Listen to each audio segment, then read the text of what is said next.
can stop a god.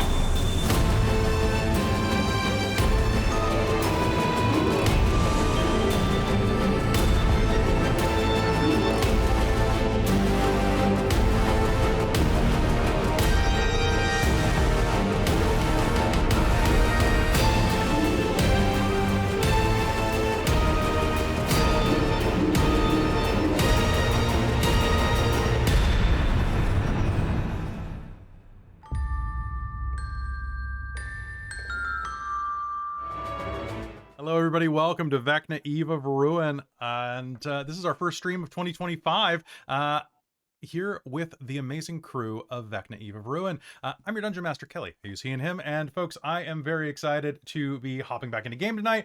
I've been under the weather, so we actually were delayed coming back this year. And now I'm better, and we have a floating dog over my shoulder, and I'm excited to be here. Folks, we're going to be starting in just a second, but before we do so, we should probably meet everybody. Let's go ahead and just do a big circle. Let's start with Christine. Hello, I'm Christine. I use she, her pronouns. And tonight I get to play Rosie Thistledrop, our gnomish artificer artillerist, and her fun little friend Boom Boom, who is honestly the star of the show. Yeah, Boom Boom is the main character of Vecna, Eve of Ruin. It's just Boom Boom's big day of Ruin. Speaking of things that like to go boom boom, it's Robin. I meant like exploding, not like going to the potty. Okay. I just realized I thought that was a synonym. Yeah, I'm like, okay, I told you something very private. I told you that today, I told you that in confidence. Hello everyone, I'm Robin. I use she, her pronouns, and tonight I am very happy to be playing Lir'wen, our moon way of the astral self elf monk who also uses she, her pronouns. And I am also over the Nor of Walk. Yes. It was brutal. Guys, don't get it. Don't get the sick. Wear a mask. Wear a mask again. Wear a mask. Yeah. No, just don't touch anything. Ever again. All right. Down beneath you, we've got the man with the plan, but no skin. It's Chris. Hello, I'm skinless apparently. Hi, I'm Chris, and I go by Blogg in the chat. Really happy to be here tonight and use he, him, they, them pronouns. I get to play Gaunt, our Hexblade Warlock. Reborn Hexblade Warlock. That's the thing. Yeah, it's gonna be great. Really looking forward to continuing our adventures in Eberron, and yeah. Oh, there's a puppy. Sorry, I got distracted. I heard that. Okay. He's adorable. He's adorable, and now he wants to go out. All right, next to you, we've got the one and only Jen. Hey, I'm Jen. I use she, her pronouns, and I play Imogen, our human champion fighter, blender. Yeah. Also, I am not currently in my usual space. I am dog sitting and house sitting, and dealing with house stress. So yay. If my internet does weird things, I'm sorry. It's not my internet. Perfect. You're in your satellite office. You know? Yeah. Yeah. There's a dog here. That's pretty cool. From the moon, it's Jen. But also coming in from a satellite office is Domo Arigato, Caitlin Roboto. Hello. Hi, I'm Caitlin. I use she, her pronouns. And tonight I'll be playing Zoe, the Warforged Cleric of Peace of the group. And I'm so excited to be here. I like that you had to check whether or not you were with the group. That's when you paused. You're like, of the group. Of the group, I guess. I don't know, Folks, there is so much cool stuff happening this year. There was a giant post over on our Patreon. If you're not already on our Patreon, head over there. It's on the free tier and above, so just signing up for the Patreon's free tier allows you to read everything that's happening this year. Tons of plans, tons of new games. There's at least 3 new Chronicles from the World of Darkness that are happening this year. So much extra stuff. Go check it out. It really does me well because I love seeing the numbers go up even if they're free tier members, because it just means that you like us, and I love that. But also check it out, and if you'd like to contribute, there are a lot of new expenses this year, including that guy over my shoulder that you could help contribute to. But if you're looking for somewhere else to contribute, I would strongly suggest you check out our sponsor for this episode, Bookwyrm Games. Now, I talk about Bookwyrm Games a lot. They've been our sponsor for a year and a half now. They are an absolutely wonderful group of people. I love working with Michael and the rest of his crew. They are just the most awesome little company, providing like dice and tea and little knickknacks and paddywhacks and things to give your dog. Maybe not those things, but Actually, those things, yeah, because this year they are expanding what they're doing with their new Fey Friends plushies and pins. That's right. Last year they were doing pins. This year they're doing pins and plushes. I would strongly... Is it 2 years as of February? Oh my God. We need to do something for our anniversary, Mike. Michael. I should call you Mike. But... you should check it out. They have the fluffiest thing. Michael was actually running me through like all the different parts of what this this giant, it's a moth, right? Like this incredibly plush looking moth familiar with giant anime eyes. It looks absolutely adorable. They've already smashed their goal and they're launching in just 12 days. It's a Backerkit, so that means that you're going to get what you sign up for. They're a great company. I vouch for them, so if you trust me, trust them. They have never let anybody I know down. Anytime where there has ever been a shipping issue due to external factors, I have always seen them remedy it. They're just a really great company. Plus, you get to help small business. Now, unfortunately, because it's Backerkit, you won't save any money using code DorkTales. But if you go to the website and you find any dice that you do like, be sure to use code DorkTales because you'll save 15% over there on any dice or tea or anything that you use to make your home games or just home life a little more cozy. Bookwyrm's a wonderful sponsor. Go check out their Backerkit. There is a link down below if you're on YouTube right now, and if you're on Twitch watching live, it's pinned right there. Go check it out. Look at how cute that thing is. It is absolutely wonderful, and if enough people create some buzz, I'm pretty sure that we can convince them to make a plushie of Bran, the cat from Mage the Ascension, the one-eyed cat. So I'm pretty sure we could absolutely do that, and maybe even a Kibo. So, Kelly, the link that you've pinned is the one for their current one ongoing. Is there one for the plushie one? Is that not the... Yeah, that's their Mythic Craft one. Oh, is it? Hold on.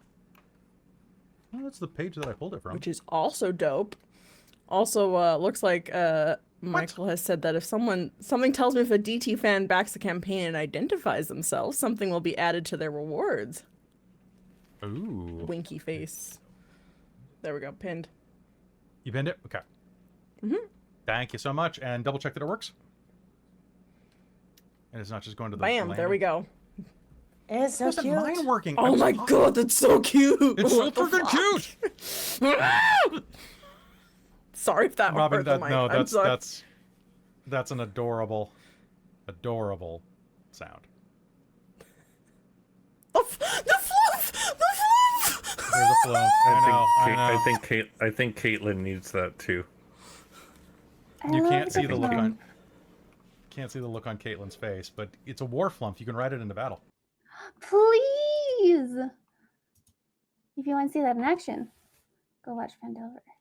All right, so folks, we're going to be hopping into game in just a minute, but I wanted to say before we do, thank you to Bookwyrm Games for sponsoring us. Thank you all for coming back for another year. Y'all are amazing, and we've got so much great stuff. After tonight, we are off until Cold Iron on Sunday, but it's going to be a fantastic game, and I really look forward to it. Besides that, does anybody have any announcements? Anything that everybody needs to know? You guys have a good holiday? Good? All right. Great until caught the plague, but yeah, I avoided the plague, but flooded.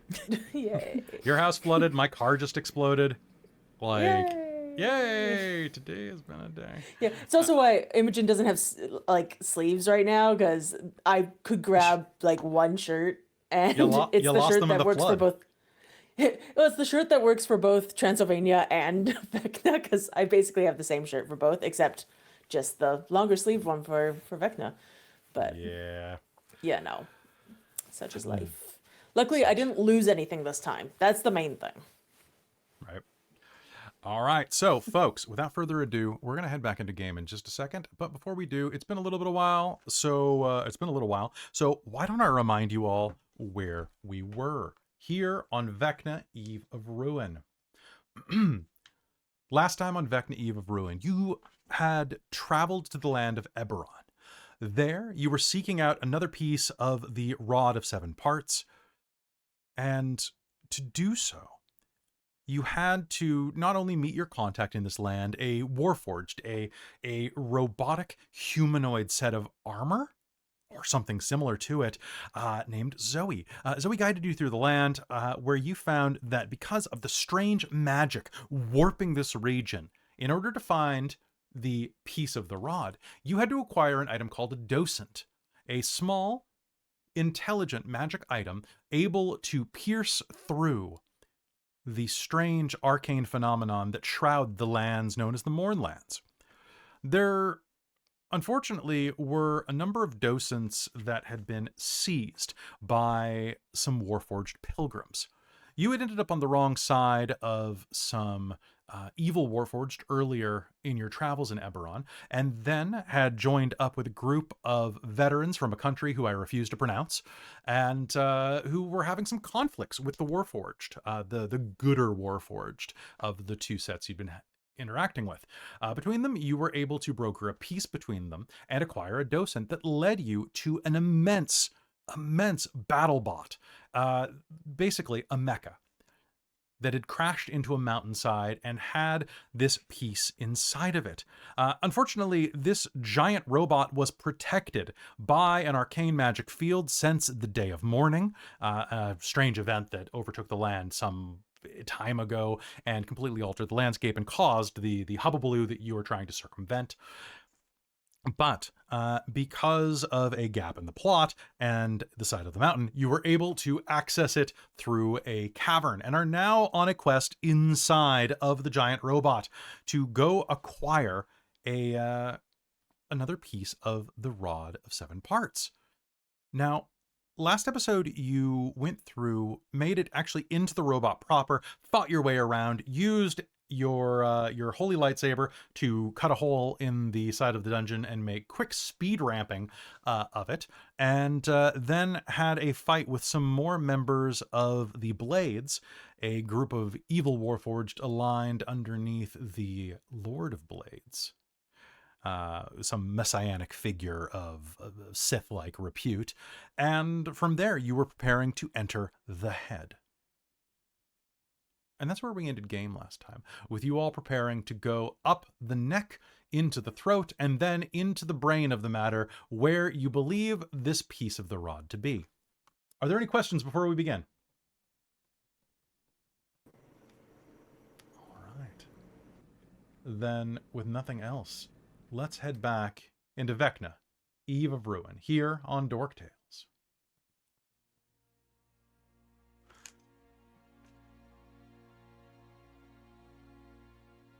You stand among the wreckage of the battle that you just faced. The Warforged that you just battled lie in pieces around you. A bit of a blade protrudes from one of the walls of the gravity well in front of you. The arcane magic is stopped here, and to go any higher, you'll have to either fly or climb. But looking up, you can see the ancient structure looming above you.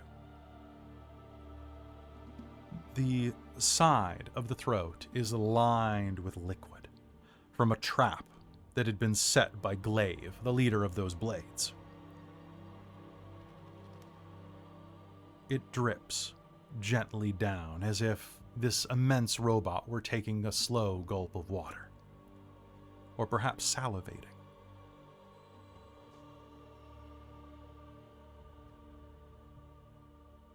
The way is clear. What do you all do?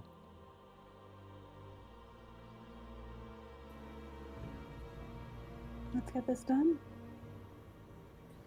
Yeah. All right. How are you getting up?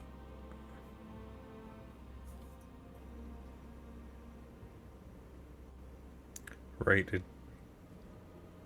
Does the anti-gravity not work? Not from here up. Well, we have a rope. Are you still able to do that flying? She'll look at Gaunt. She has a point. You kind of Some look of like them. you're all skin and bones, Gaunt.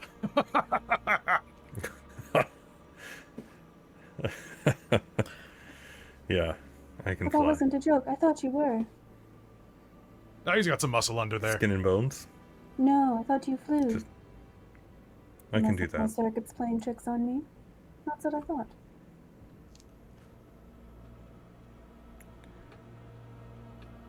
Do you Anybody go else back wanna- there with the rope? Anyone else? Does May as anybody well else do it have for any a few of us? flying spells, slippers of spider climb, anything like that? No? I can make 3 of us fly. Osric is going to stroke his mustache. I mean, this old dog can still Beyond- climb a rope. I was gonna say we could just toss a thing up. Like a grappling hook? Mm-hmm. That could work too. Save your energy for later. All right, who has a grappling Makes hook? It makes no difference to me. It's I can make 3 of us fly with a single casting of the spell. So, take up the rope. I would say I'm quite heavy, so it might behoove us to use it on me as well. All right, so Osric, I'd be worried about what would happen to you if you'd fall down. So, I'll I mean, the cast gravity fly well on- starts about 15 feet down there. I'd be fine. About I 30 know. Feet. We remember, don't you? Yeah, You of both course. fell. Of course, I remember. It was like 5 minutes ago. I'm not going senile. Did you? Not you yet, sure? anyway. This is why you're also gonna fly. All right, so I'll cast fly on myself, Zoe, and Gaunt, and And Osric. Gaunt. Oh, okay. How long Yep. does a tuning take? I forgot. Tuning takes a long rest, or probably a short Long rest. Okay. So in our modified rules, it takes about 10 minutes. Okay. So I didn't think of it at the end of last game, but could I have? To what? De-attuning my tattoo and attuning my wings of flying. I have a something good happens. Yes, you could. Okay. So we'll have those attuned. All right. Sounds good. So flying is going to be cast on Osric. I'm just going to put some tokens on you guys. Unfortunately, it's not cast on Boom Boom, so you'll have to carry him. That's fine. Just, can you imagine? I'd have to, like, license Flight of the Valkyries for that scene. That's the finale. Oh, Just- that's fair. just That's how that. Vecna dies. Yeah. This is how the world ends. This is how the world ends. Not with a bang, This but is- with a boom boom. But a boom The boom. boom boom. Yeah, Boom Boom gets the final shot. Yeah. Yeah. It's just, the next adventure is Boom Boom and Beepo. Or like Boom Flight of Bo. Valkyries starts and Boom Boom starts flying in and then a bunch of other Boom Boom like clones God. flood in behind. Just all these Boom Booms. This sounds like an Extra Life game. Yes. It really This does. is the familiar game. This is the familiar Yes. game where all the familiars play. Yeah. Oh my And god, please. Yes. Okay. Yes. Come back for Extra Life, folks. All right, so with that, Flight is cast, and let's head over to our maps. All right. So, casting Flight, you are going to feel yourselves begin to levitate off of the ground, with the exception of Lir'wen and Imogen, and, of course, Boom Boom, who needs no flight. And together, you are going to be able to carry a rope up and move up the throat. I'm just going to move you all as a group because that's easier. Okay, so I have a flying speed for an hour now. Okay. Of 60 feet. And I can use this again in 3 hours after that. Nice. Because it is a D12. 1 D12 hours. Perfect. I rolled 3. All right, so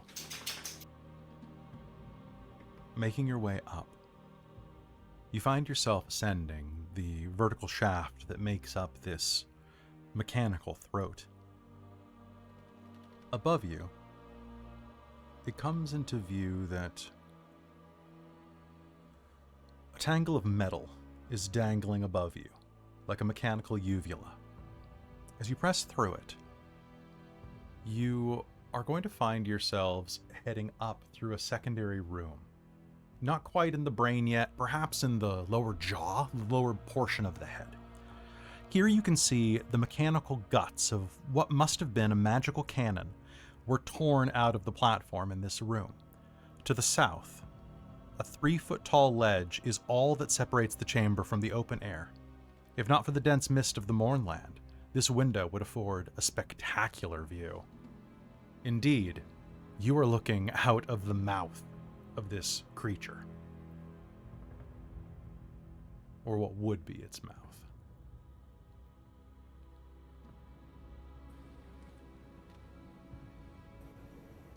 Do you Is continue there up? anything like Yeah. around here? So you are going to see that it looks like this is where Glaive had been shooting down at you. There's not much to speak of. The immense cannon system had been pilfered and had been, it looks like they had been trying to steal it and had just not had very much luck with it. It seems kind of like a waste to even have this room here, aside from having the mouth as a cool visual.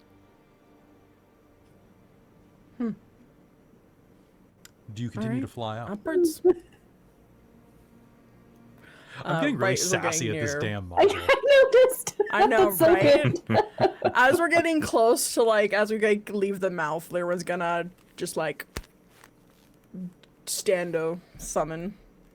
Stando summon. Oh yeah. Zoe's going to do her power of friendship as well. Like a Alright. leadership. What the fuck is it? Are you My Little Bond. Pony? Power of friendship. Power of Yay. friendship. My little Zoe. My little Can you throw the Warforged. reminder of what that does in the chat? In our power Absolutely, chat? Yeah. just about to Thank copy you. paste. Please. Isn't it Perfect. bless and also we can dodge Yeah. and Yeah, sacrifice? it's Sacrifice yeah, yourself. Teleport tickets. For the greater good. For the greater good. Jump For the around. greater Tank. good. Jump around. Tank can tank. Jump around. Tank. Jump around. Jump around. Jump around. All right. So, anybody else casting anything before you head up? No. You know what? I'm going to Nope. cast because I can. It's nice So to your have all my effect- key points back. Your effect is specifically not bless, right? Yeah, That's it's not correct. bless. It's just Perfect. an ability. All right. Gonna That's similar to double bless. bless. Amazing. It's time to get blessed, everyone. Osric is going to hold his hands out, call out, "Oh, Tamora! Guide their blades and magic and guns and whatever that is." He points at Boom Boom.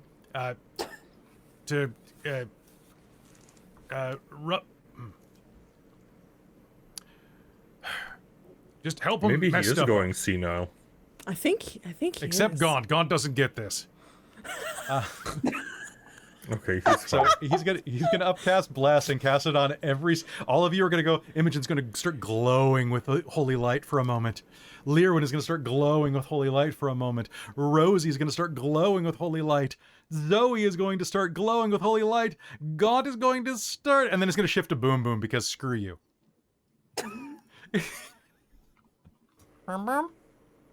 That's right, buddy. I'd expect no less. So bless is going to give you, whenever you make an attack roll or saving throw, you add a d4. So we can add 2d4 now. Yeah, for the next minute Per minute. for Okay. him. Yeah. Yeah, Mine's and 10. and remember that with Zoe's, we have to be within 30 feet of another.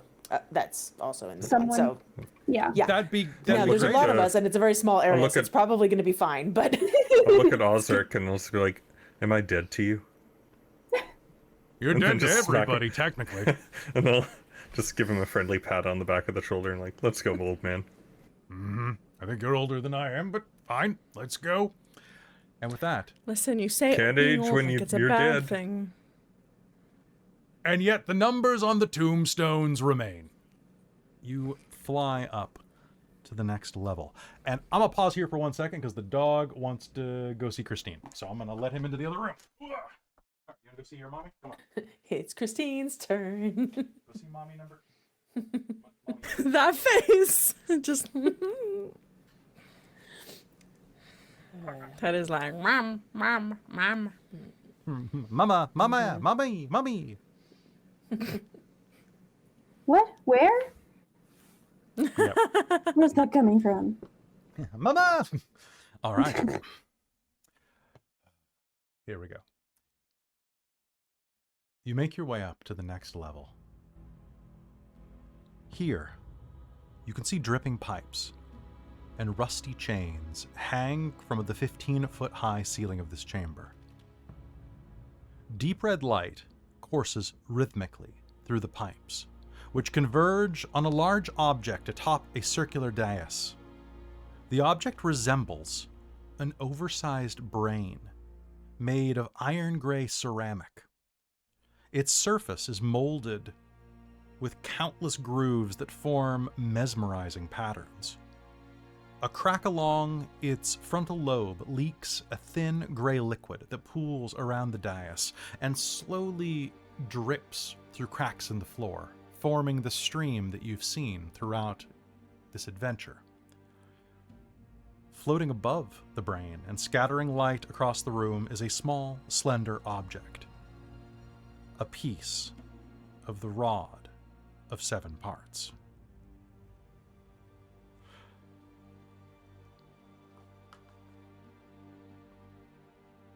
What do you do? Would someone like to do the honors? Can I Sure, poke it? Lir'wen's gonna run up to try and grab the. Okay. So it is up Wait. on... Okay. I don't know if she stops. If she doesn't, go for it. Do you Rosie's wait? gonna poke the brain in a random spot to see what happens. Okay. I'm just gonna check this real quick. Should say, You... does Lir'wen stop? Lir'wen probably like looks back. It might be best if we don't touch it directly. I wasn't. I was gonna climb up on the little. Do you see the pipes going into it? I was gonna try and jump on those. And use my hands to grab it. Aren't those a part of you? Like, There's the spectral. I don't actually know. I guess. Maybe? Rosie, as you put your small hands on the side of the brain, it is... Oh, I use tools. Okay. It's pliant. The ceramic is hard, but as you push on it, it has about the same structure as pushing on a flat surface that's floating on top of water. Like, it moves, like pushing on a buoy. Like, that's that chunk of brain shell kind of sloshes in slightly. Still forming a seal with the areas around it, but it looks like almost the ceramic curvature is suspended around whatever is creating this gray fluid. Interesting.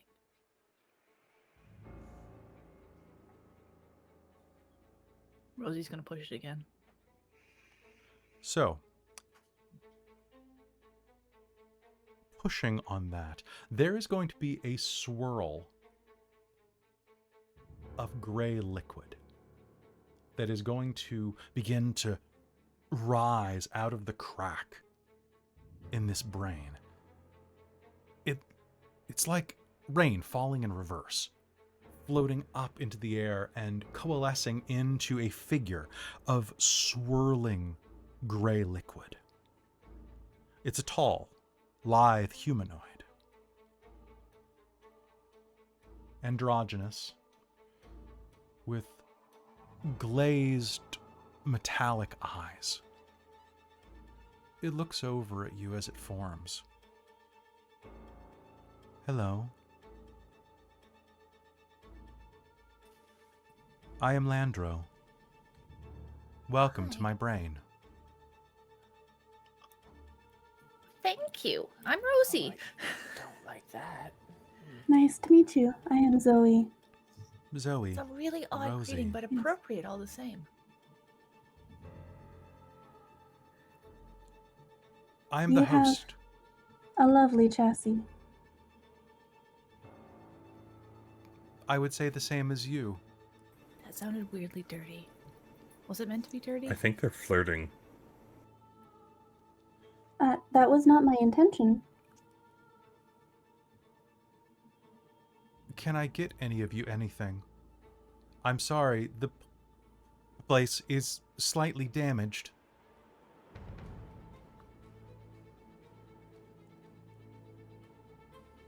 These things Yeah, you happen in war. You could pass us that rod.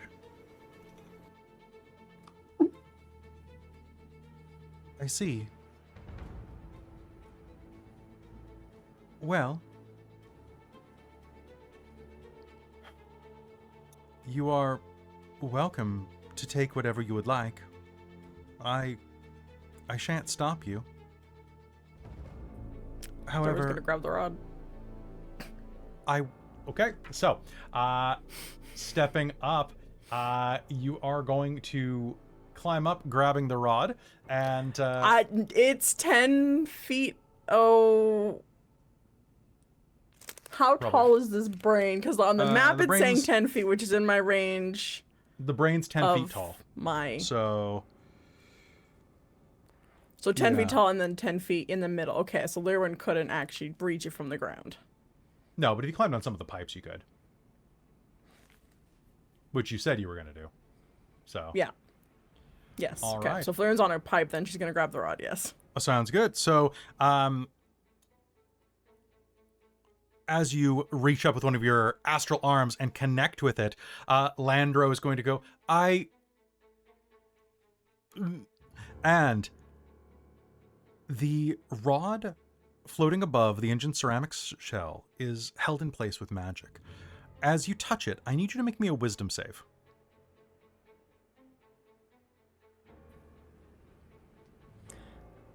Huh. I shall. You probably shall.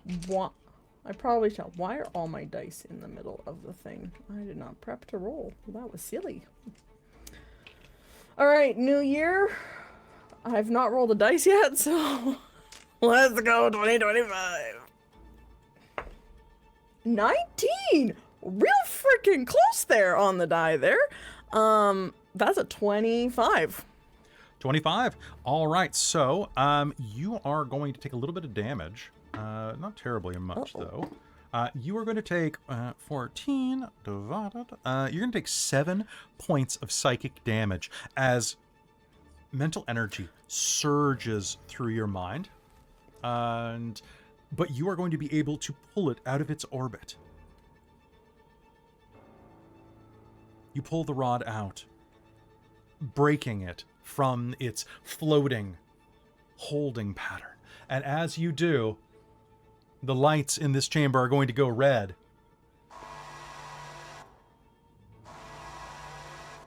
And That always bodes well.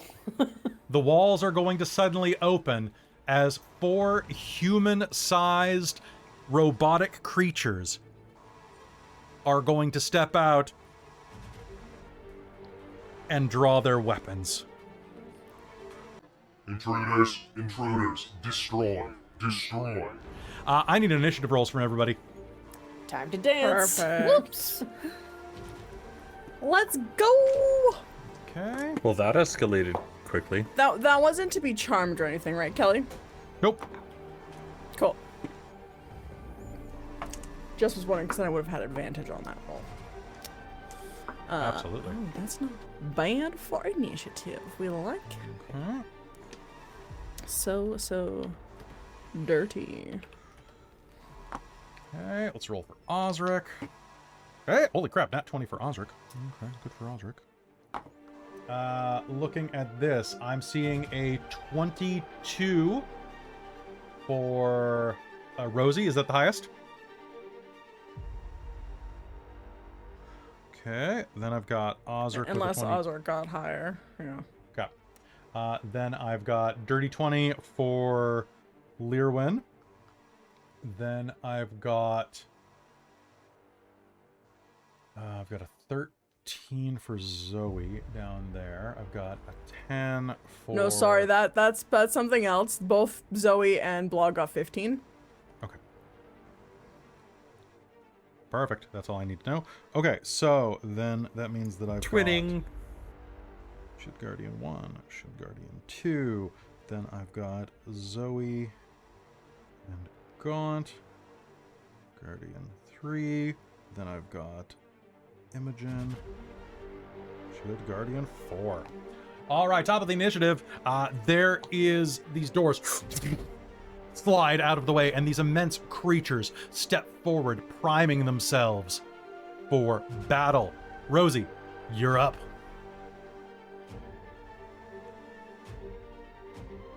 Sorry, getting my mouse back over.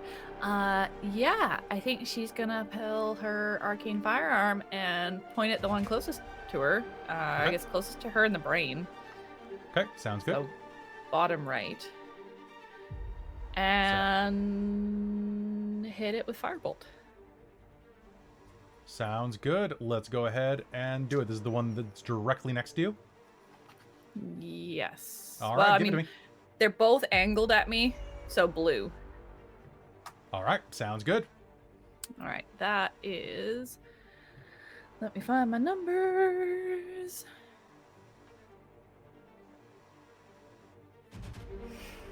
Uh, 26 to hit. All right. 26 to hit is absolutely going to hit. Roll me damage. Okay. Let me just refresh on if I have anything I add to this. I think so because of my arcane firearm. Yes, I roll an additional d8.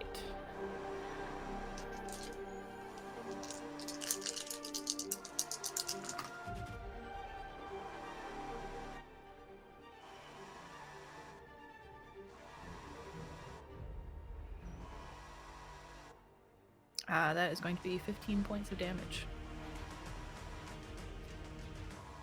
15 points of damage. All right. Your arcane firearm is going to slam a shot into that one, causing it to dent one of its plates. It looks down at you with unfeeling eyes and I think narrows its optic slits. because Boom Boom uses all my stats, did we decide that he got all my proficiencies as well? I believe so. Okay. Force Ballista is definitely going to hit him from, like, point blank range then. Okay. Oh, that's right. You were still carrying him technically, so I'll just put him right there.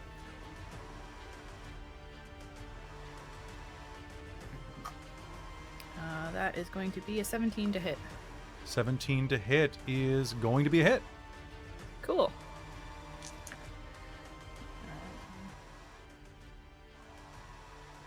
That is going to be 12 points of force damage. And would this count as a creature? It is a creature. Cool. Gets pushed 5 feet away if it can be. Okay. So that means this Force Ballista is going to slam into it and slide it down the wall 5 feet. Which I guess is just going to kind of push it up against the brain, sliding it diagonally there. Perfect. All right. Anything else on your turn? No, that's it. All right.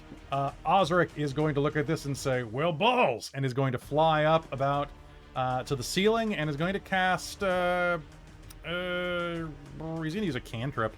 I'm going to need a dex save from the one that you were shooting. That's going to be a fail, which means that's going to be, I believe, 3d8 radiant damage as he uses a lovely little spell that we all know called Brain Not Work. Brain Not Work's a great spell. Sacred Flame. This is why I'm never allowed to go on vacation. I forget the names of everything. So that's 5.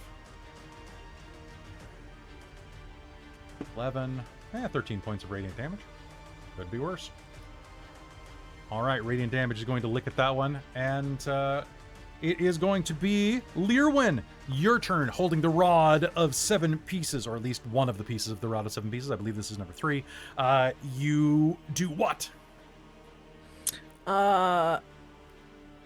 Lir'wen's gonna quickly, as an object interact, throw it into her bag of holding.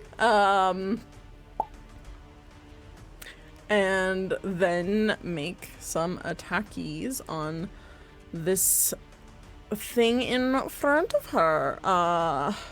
We'd love to see it. I'm going to start off.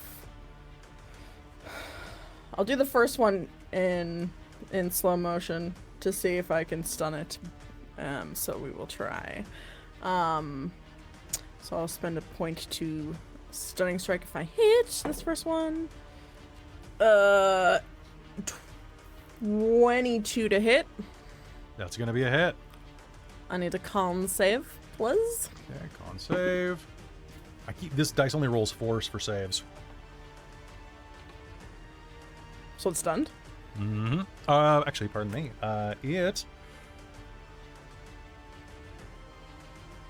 It is. This is so frustrating. So it can't be paralyzed, but it doesn't say it can't be stunned because that's a different tag. Yep. Balls. Okay. You're going to slam into it, and it's good. Does not compute. Destroy. Alright, so I will just quickly roll this damage, and then I'm gonna spend a key point to do flurry of blows and take 3 attacks on it with advantage after I do this one. So that's gonna be... Oh, I forgot to add my 2d4s as well, but I can add them now on different attacks. So that's gonna be 11 points of force damage for the first one, and let's go do the other 3. All right.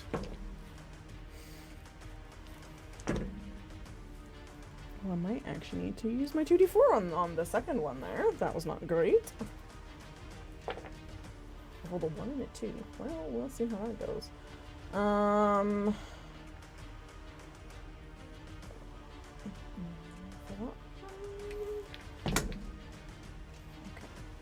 Okay, so it's gonna be a 28. Okay. A 19. Yep.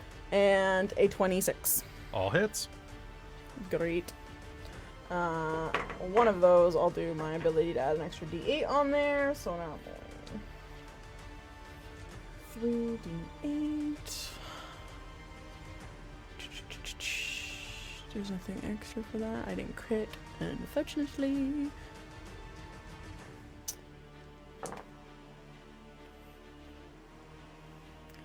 Okay.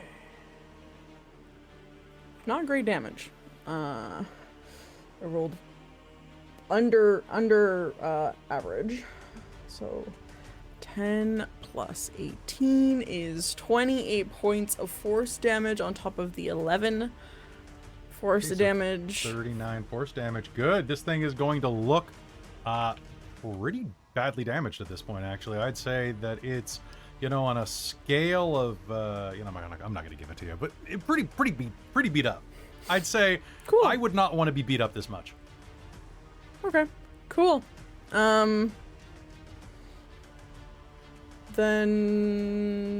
yeah, that's going to be Lir'wen's. Do I want to move action? I don't. It's pretty crowded. That one's stunned. Yeah, I think that's it for Lir'wen. Sounds good to me. All right, top of the initiative for my Shield Guardians. At least that means that the one that is next to Zoe is going to take a 5-foot step to the north and is going to look down at I the would lo- like to make an attack at it because he left my range because I have 10-foot reach. You do. Go ahead. And because it's another turn, I can actually add a d4, my 2d4 on this again. You can. Which is good because I rolled a fucking 2 on the on the d20. Oh boy, let's see if we can do this. Okay, so 6, 8 plus 10 is 18. I'm gonna throw determination to make that a 20 plus. 24. 20 plus, yeah. All right, that's going to hit. Roll me damage. Cool. Can you make me a con save, please? No, you know, I'm going to re-roll that.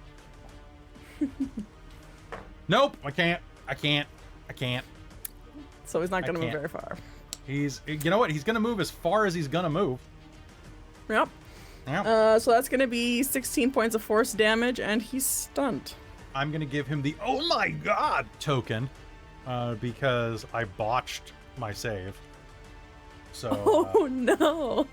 yeah, that sucks for me. All right, well, so much for you. But that's fine. I can still do a pretty decent job of what I was doing from the other one, as the one that you have not hit that is opposite, over by Boom Boom, is going to look at this beautiful line of people directly in front of him, and the main chassis of his chest is going to go and it's going to open up, revealing a small ball of lightning in the center of his chest. Exterminate. Protocol 7. And I need a deck save from Boom Boom, Gaunt, Lir'wen, and Zoe as a blast of lightning fires out of the chest.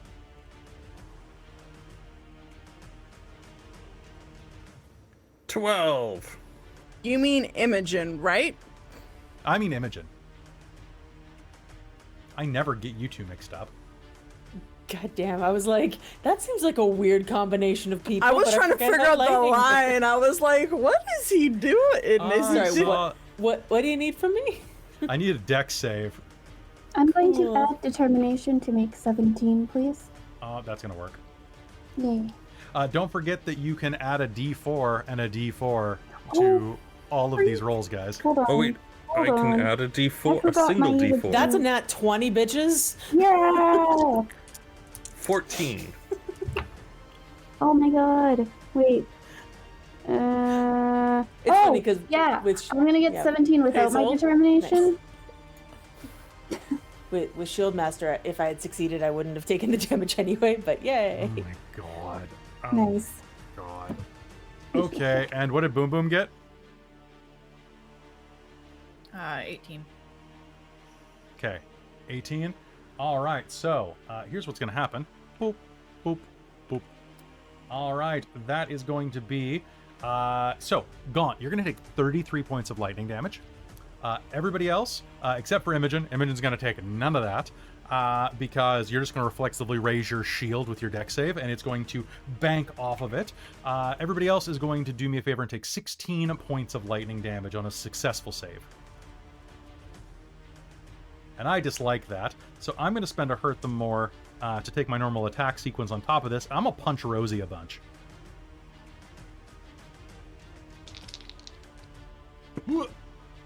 Oh, and boy, I'm gonna.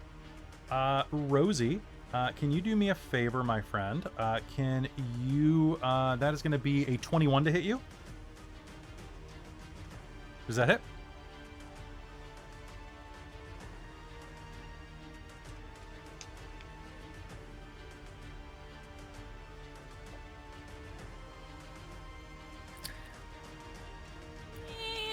Shield. Counterspell. Fuck you.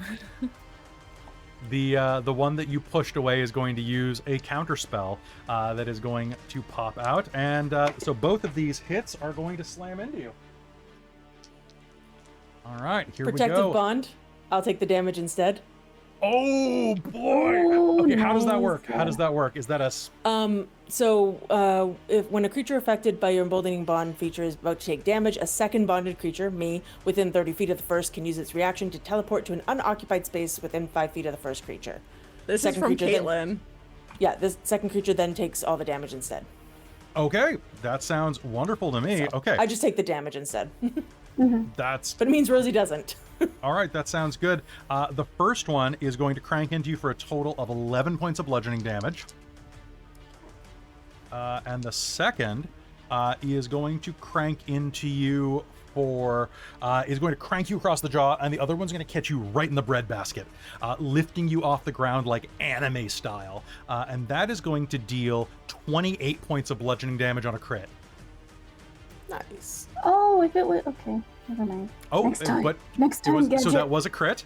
No, I should have. I did say it. I did not say it out loud, Caitlin.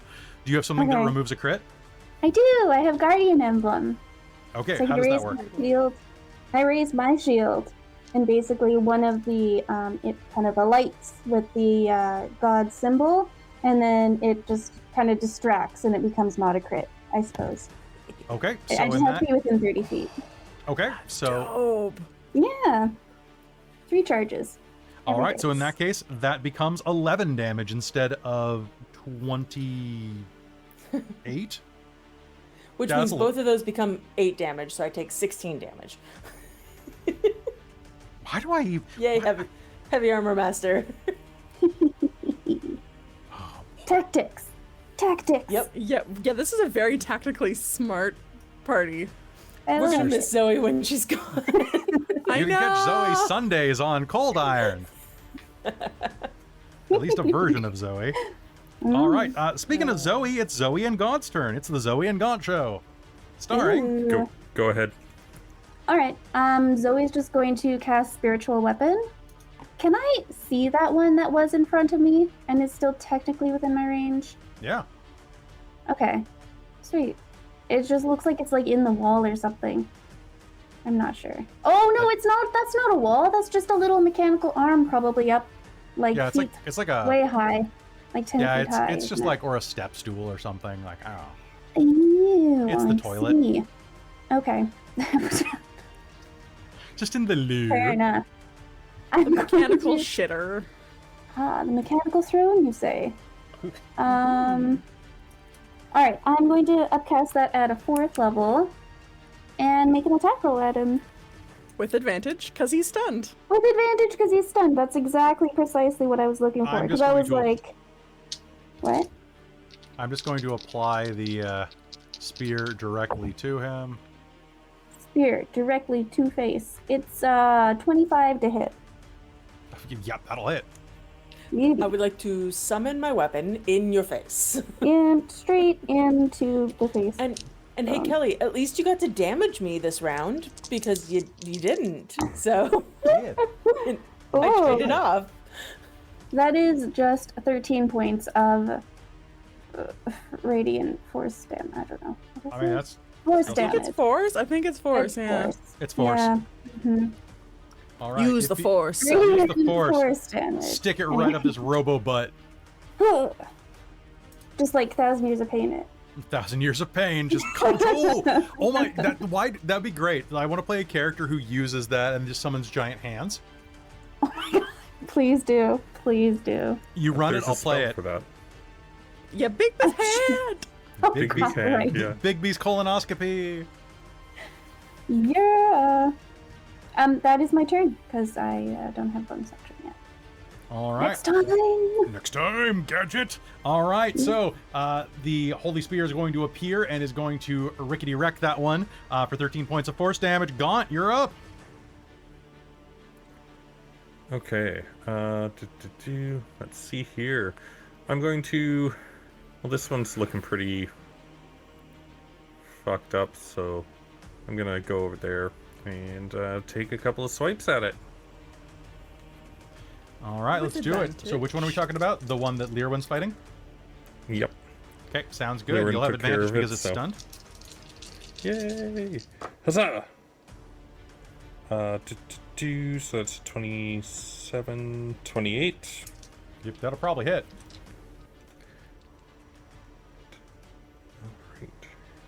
You ever just like come out of bed or the wall or something like that and just wish you hadn't?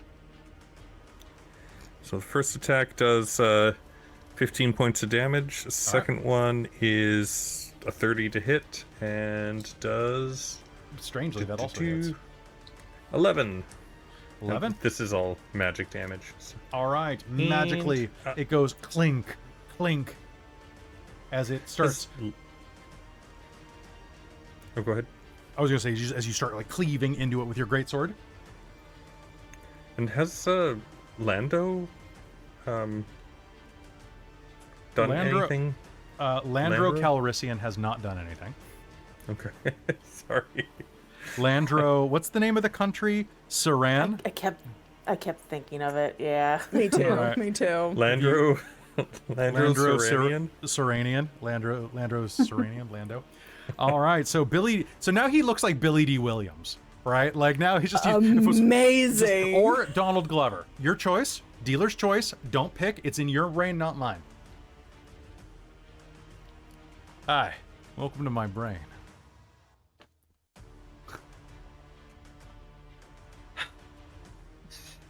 Troy and Landro in the brain. Anyway, so Gaunt, that's gonna be your turn.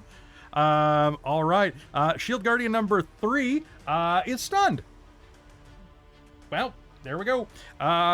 Imogen. I get a turn now. I've done nothing this round.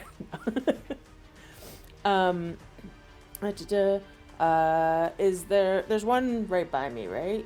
There's one right. In fact, you teleported there and it punched you twice. Once anime style in the breadbasket where you went, ooh, and like some spit came out of your mouth. Or well, it was blood, but then it was spit in the American TV release. Oh, yes. Yeah. Well, I would like to surgically remove his head from the rest of them. All right. I think it's more mechanically, but yeah, I get your point. I get where you're going with this. Pick him up where you're... But I have a scalpel called the Sunblade. This is true. All right, give me that attack roll. All right, Jen, what do you got? That's an 18. Sorry, I'm very low light here. That's a crit. Oh my god. All right, those are 2 hits. I mean, one's a super hit. And that is a 17. Are you rolling the The d4s? 2d4. Right, I wasn't rolling the 2d4. On every attack. Yeah. Where the heck God did my bless is D4 so go? broken. Okay, this is the problem with the Well, light the that I'm using is 1d4 that I don't have from Caitlin, from Zoe, is once per turn. Oh, okay. Yeah. Well, bless it's every turn for everything, right? Yeah, bless it's for everyone. The Bless is so emboldening bond Fair. is once per turn. So we'll call the first one a 21 instead. The second one was a crit already. Hey guys, you're hitting on a 17. I'm just gonna meta this Okay. for you. Everybody's hitting on a Cool. 17. You know. Oh, then that's a hit too. Like That was a 17 before the D4. it was no, I was already kissing my hit points goodbye. Fair. The best thing about this cool. is you're literally coming in like as a Jedi, like against a robot. Against Lando Calrissian. I mean, Also, because I put it in our private chat, Glitch and Landro in the brain. You're literally just like, yeah. Okay, let me find my actual sheet here. All the numbers everywhere. Oh, actually, that second roll was an 18. The first one was actually 19 because I forgot that our proficiency bonus went up. So my math has been different. But anyways, doesn't matter. That is 12 for the first hit. that works. 12 for the first hit. 20 and radiant. 20 for the crit. Okay, so we're looking at, you said 11 for the first one? I said 12 for the first one. 12 for the first one. All right, so we're at 32. Yeah, and then another 16 for the last one. Okay, so 32, 48. Yeah. Yep. And I'll give my inspiration crit to, I think I'm last, so I will give it to Rosie because she's right there and I saved her. All right, sounds good. Rosie, you're going to have combat inspiration, and it is Shield Guardian number 4 finally gets a turn, and after getting knocked aside by Rosie, is going to angrily take a step toward Rosie, and now I'm gonna punch Rosie.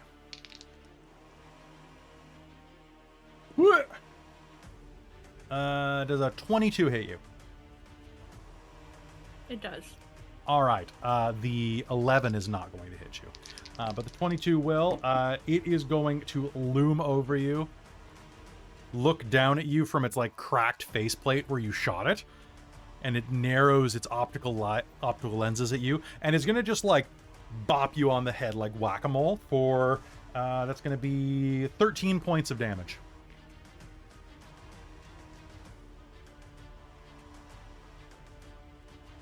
It's going to rattle your noggin quite well.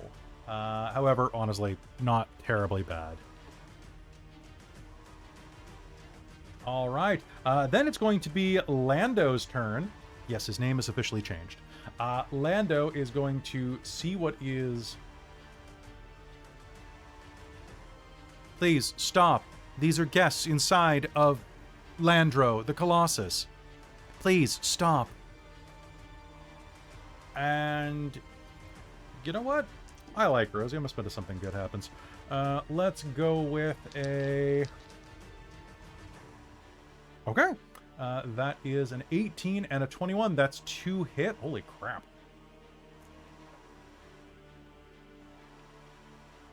All right.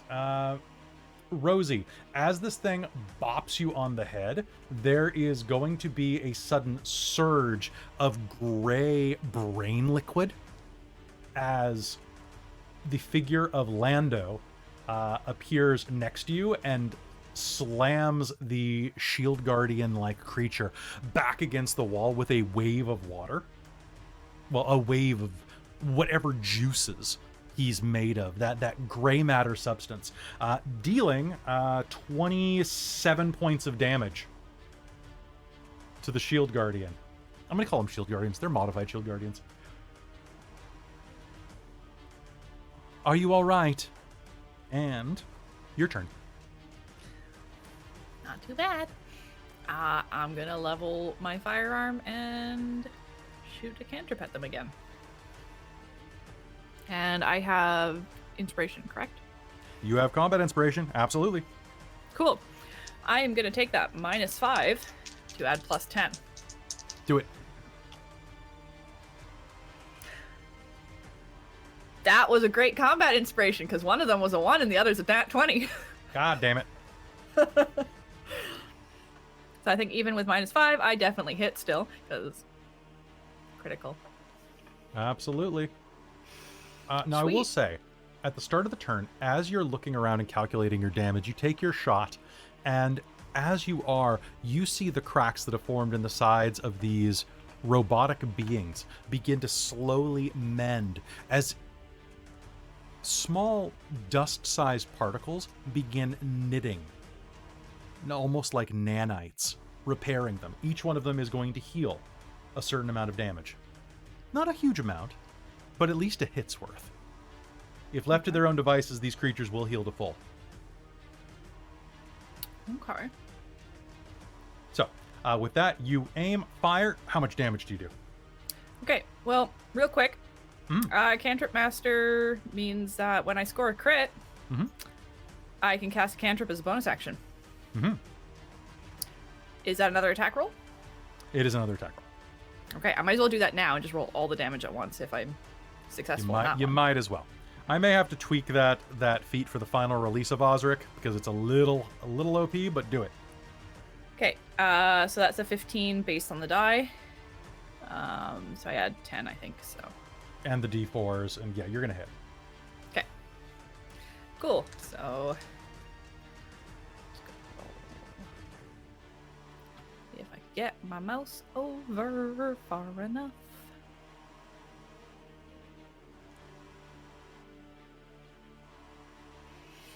Okay, so I get a 10 added.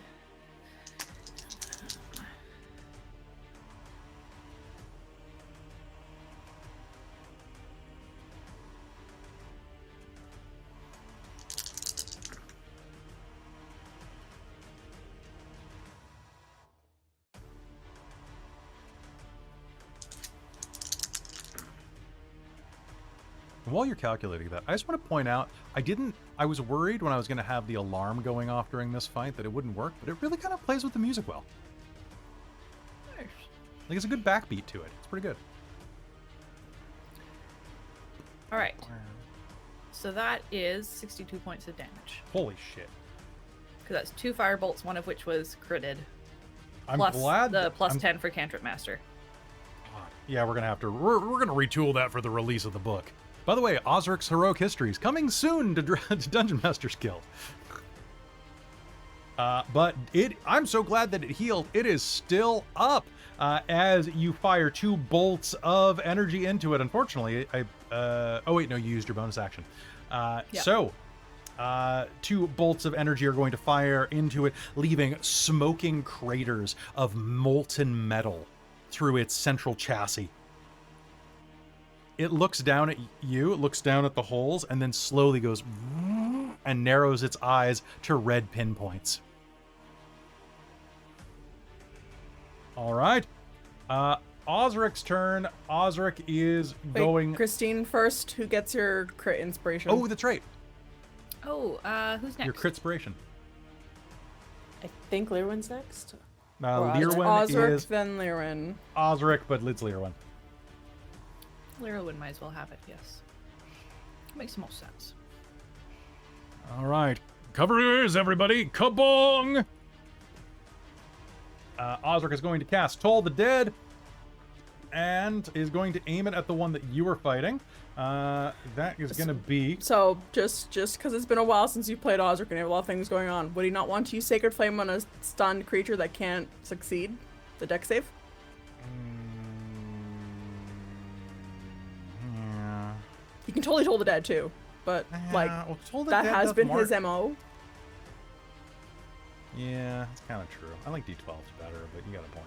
That's fair enough. Then do that. I was just making sure, because you said it's been a while since you played Osric, so I was just like... Variety. Variety, Yeah. the spice of life. He is going senile. He is going senile. And he's not going senile. It's... No, he's trying to attack Gaunt with it, but it's failing. Yeah. Toll the Gaunt. Toll the Gaunt. Dead. Toll the Gaunt. So, yeah, he's going to do it, which I'm really glad, because like, I rolled a 16, but I still failed. Like, the save. So he's going to point at that one and go, cover your ears, Gaunt! And he's going to point at that one, and you're going to hear bong, bong. And with that, that's going to be 3d12 damage. So let's roll some d12s. It's going to be 12 and 2. I don't know what's really... He's still up. All right, 14 points of damage as a giant spectral bell rings, basically descending over this shield guardian's head. It starts going dong, dong, dong, dong, dong, like he's just been bucket-headed.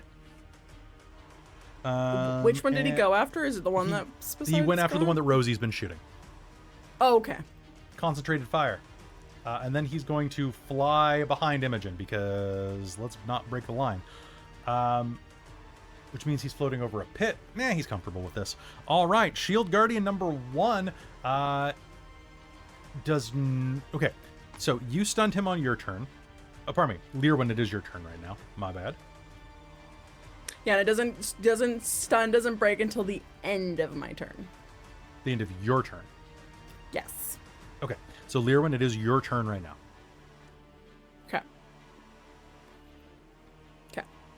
He's not before me? He's not before you, no. I lied. Okay. No worries. How hurt is the one that Gaunt and I are fighting looking? How bad is he I'd say it's looking? probably about half dead. Okay, cool. I will... The one that, Key that point, Rosie flurry of- is... So, just looking around the field, the one that you were fighting is about half dead. The one that Imogen is in front of is getting close to that. The other one's mostly fine, aside from having a glowing spear jammed in its butt. And the one that Rosie and Lando Cyan Rissian are fighting is honestly looks like he was bought on Temu at this point. Like, it's just parts are falling off. Like, it's Wish.com Shield Guardian at this point. Buckler Protector. Not even Shield Guardian, Fair. Buckler Protector. And we saw them kind of knit together. They do heal. Not enough, apparently. A little bit, Mm-hmm. he said. Okay. Yeah. Like a hit's worth. All right. I'm gonna spend key point to Flurry of Blows. I will take.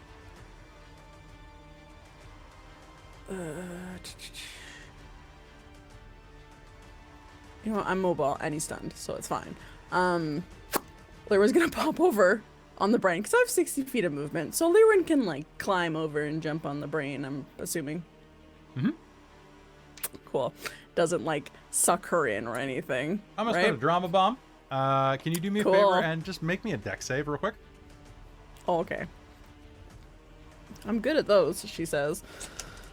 So bravely. Did you get a nat one?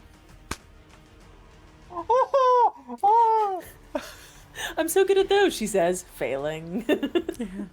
Yeah, not one. Not one. Oh no. Okay, so you go. Okay, so what's going to happen is you launch yourself over. You are going to make it there, but as you hop up onto the top of the brain, it is going to collapse beneath you. This is a ceramic brain construct. It's not meant for even like the 110 pounds that Lir'wen weighs with all that muscle on her as that little teeny elf. So you are going to fall through about a foot. Your feet are going to connect with this gray substance. While I'm double checking that nothing bad happens to you, your speed's going to drop to 0, but you can still act because you're inside of 10 feet. You can still attack the one to the south there that you were going after, but your speed is now 0. Okay. I cannot get out of the brain. Not without spending an action. Okay. Okay, cool. So it's not like falling prone where I could spend like 15 feet of movement. No, to you're get- not prone. yeah. You're just kind of stuck. Like your foot's kind of Okay. wedged. Thus, drama bomb. Fair. The drama. drama. The drama.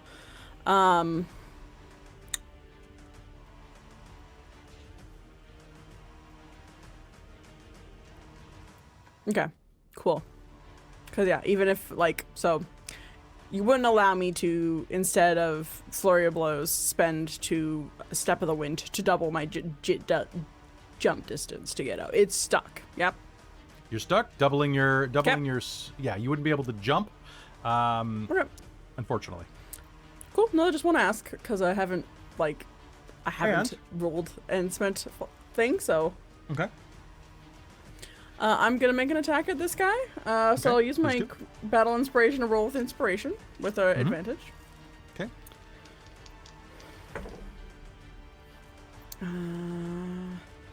It's a 29 to hit. 29 hits. Absolutely gonna hit. Can you please make me a con save?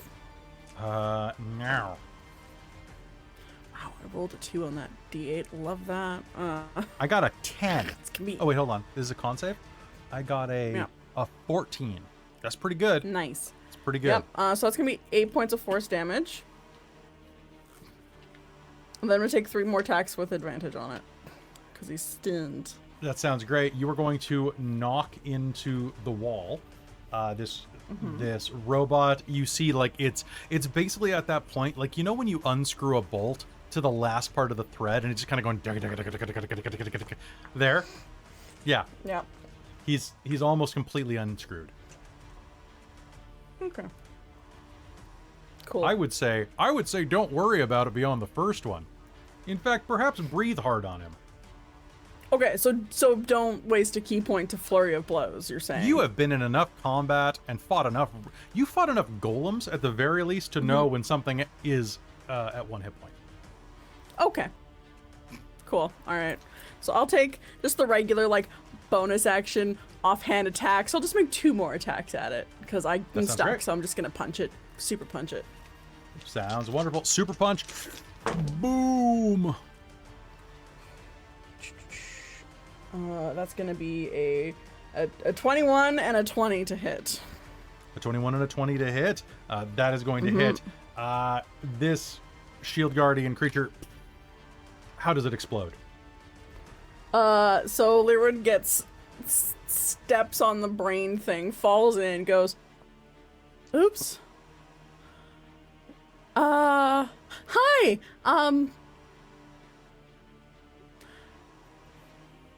She's gonna like punch it loose and then go, "Oh, is this important?" And with her other punch like the final,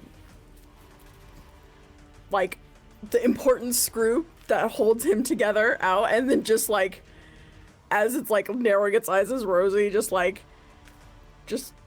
crumbles. Just punch. As it crumbles, you get ready to say something else. And as you do, you kind of twist to kind of find purchase and pull yourself out, and a bit of the broken ceramic is going to bite into the side of your leg. You're going to take 1 point of slashing damage. However, that's when the Greymatter is going to make contact with your bloodstream. Oh no! So, there are rules for ingesting it. I'm going to spend a drama bomb to ignore them, and I'll give you a con save for part of this. Okay.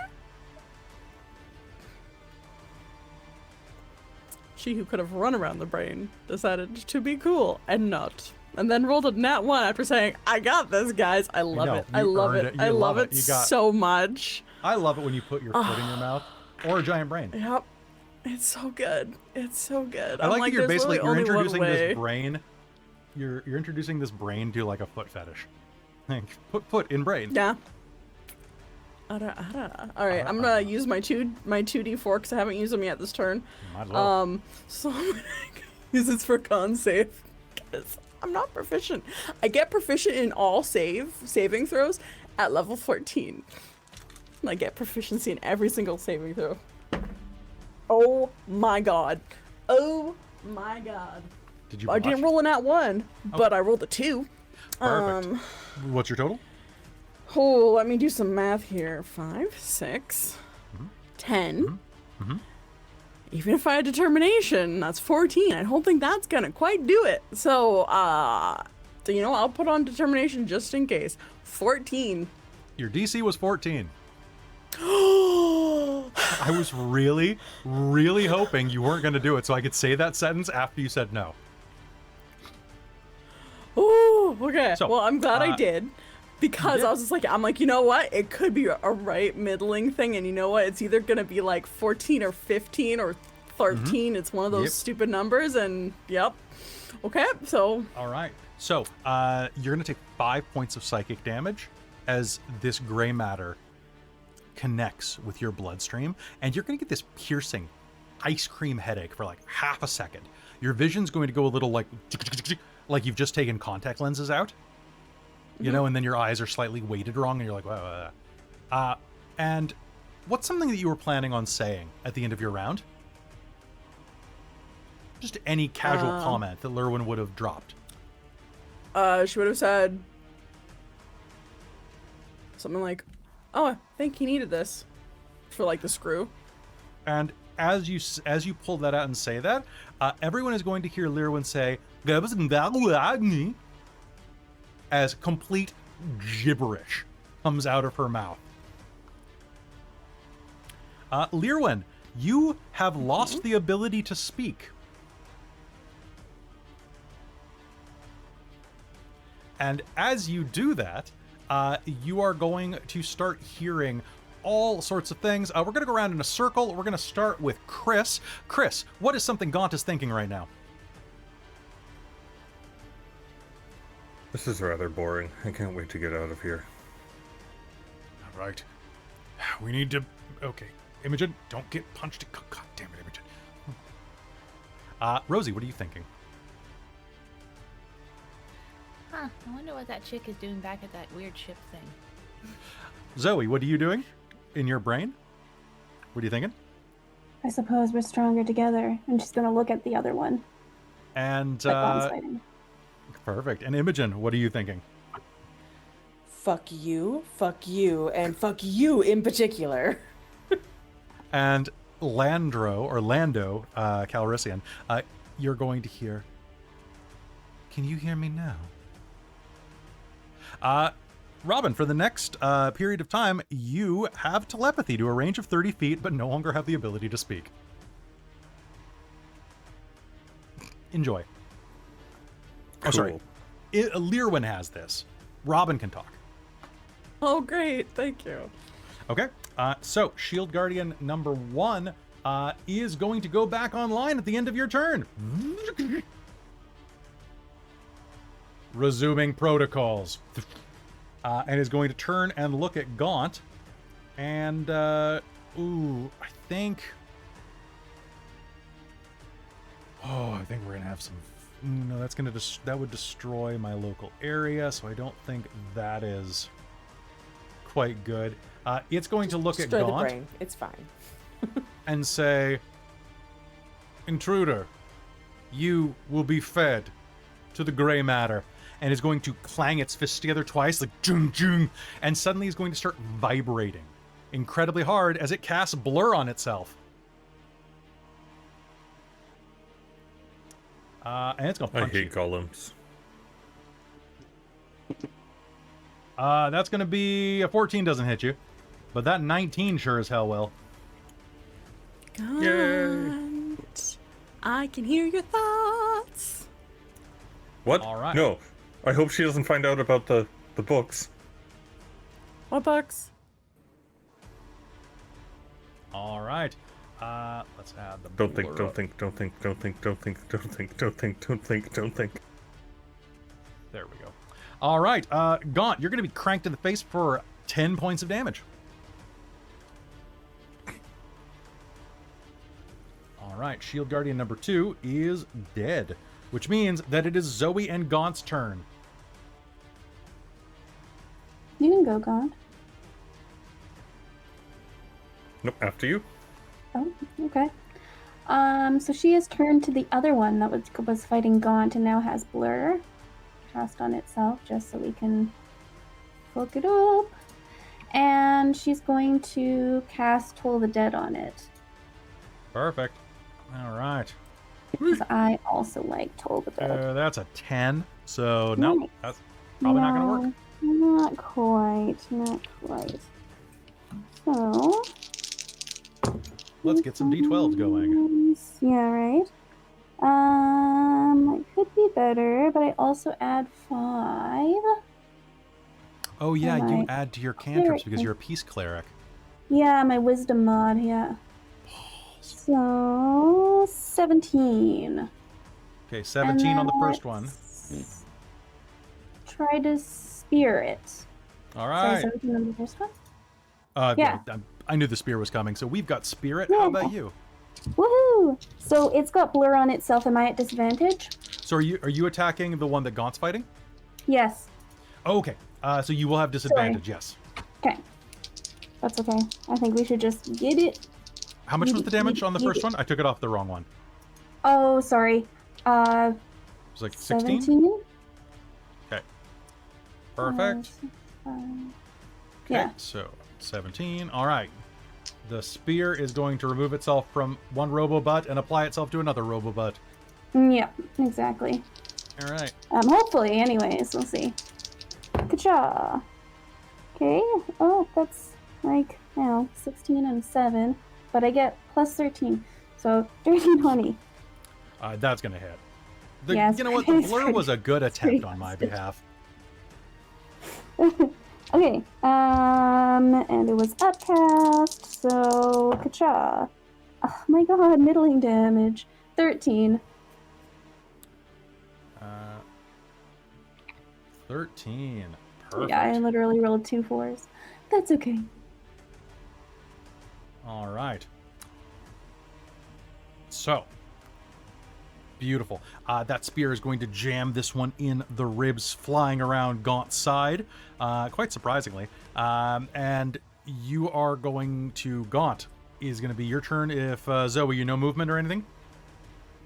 Nope, that's fine. Okay. All right. So Gaunt, it's your turn. You're going to get a mental pulse from Lir'wen going, "I can read your thoughts," as the sudden echo of thoughts inside of your head, Lir'wen, begins to fade out as you kind of come to this. Think of it like awakening with a mutant power type of thing, as you now are you're in projection mode only. But Gaunt might not know that, so that's fun. All right, Gaunt, you're up. You all start hearing caramel dancing in your heads. I'm just thinking, don't think about the smut collection, don't think about the smut collection, and I'm gonna booming blade this guy. Oh, and it's a disadvantage? It's a disadvantage. I'm blurred, baby. Actually, I need to make... Alright. So with disadvantage, that would be a 26. Yep. Alright. So...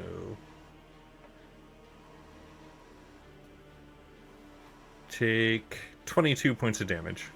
I don't want to. All right, 22 points of damage as your greatsword cleaves down into the side of it. Is that your 2 attacks? Booming blade is just the one. Oh, that's right. That's right. Booming blade. Perfect. All right. Slashing into Senior Shield Guardian. And it needs to make another concentration check. It totally does. Versus DC 11. Yep. Okay. It's no longer going to be blurry anymore. Thanks for reminding me of that, jerk. I was going to get away completely free. You stuck me in a brain and made me not able to talk. You stuck yourself in the brain. Don't give me that. My dice stuck myself in the brain. You told the dice to stick you in the brain with your arrogance. It is your pride that has fallen. Okay, the pride that has caused you to fall. All right. Anything else from you, Mr. Gaunt? Nope, but other than, like, possibly giving Lir'wen a really weird glance. Sounds good. Trying not to make eye contact, but, like, what the hell? All right, the Shield Guardian that was butt stuck is finally going to get a turn. And he has not spent his spell yet. Yay! Which means I can do something cool. I can do... who am I kidding? I'm just going to do probably... Do the cool thing. Do the cool thing. I can't do a cool thing. I can't do a cool thing. That would be against my alignment.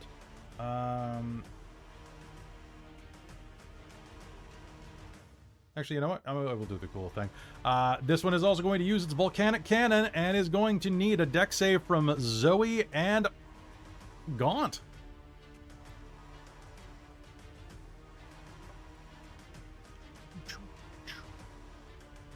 And I'm just going to hurt some more so I actually get a punch too.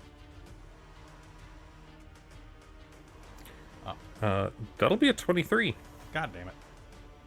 No, sorry, 22. Aha! I didn't. Yeah, you're fine. All right, and Zoe, what'd you get?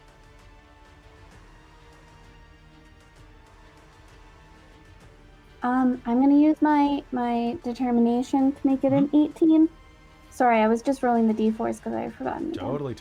All right, the chassis of this one opens up, and I believe that's all of my spells cast now. And a bolt of energy is going to fire through both of you. Both of you are going to be able to dodge out of the way partially, only taking a grand total of 15 points of lightning damage. Gaunt, make me a fly concentration check. Which just sounds like I'm asking you to make like a fly concentration check, you know, like it's ill. Yeah.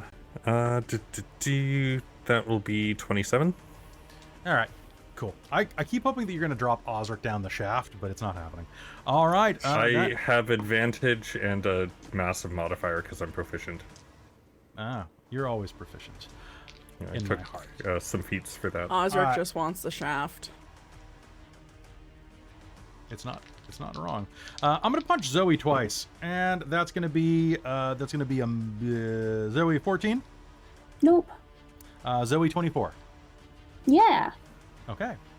All right, Rock'em Sock'em Robots. Zoe, you're gonna take max damage on this. That's going to be a punch up the bracket worth 16 points of bludgeoning damage from this hit. Okay. Crank. There's going to be like a bit of a bend in your jaw, like as a little like divot gets punched in. That makes me look really handsome.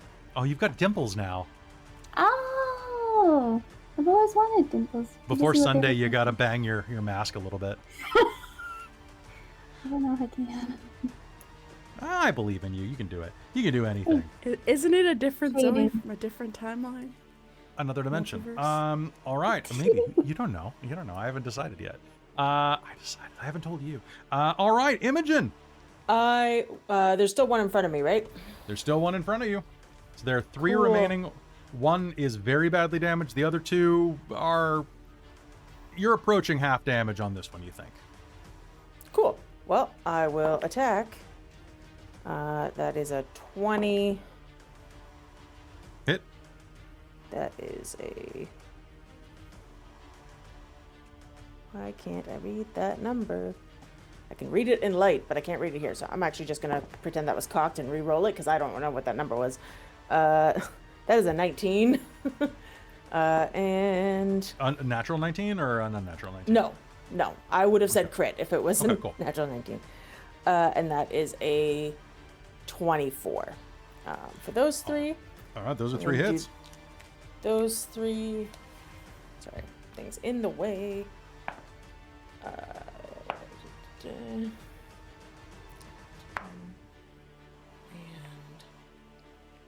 that's 40 points of damage. 40 points of damage. It's still on its robotic feet. Cool. I'm gonna action surge.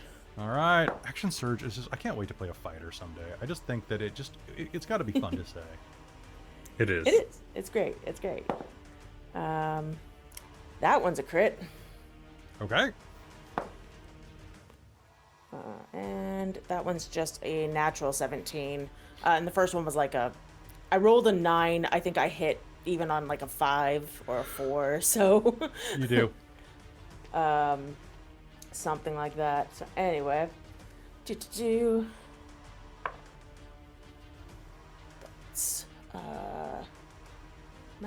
math.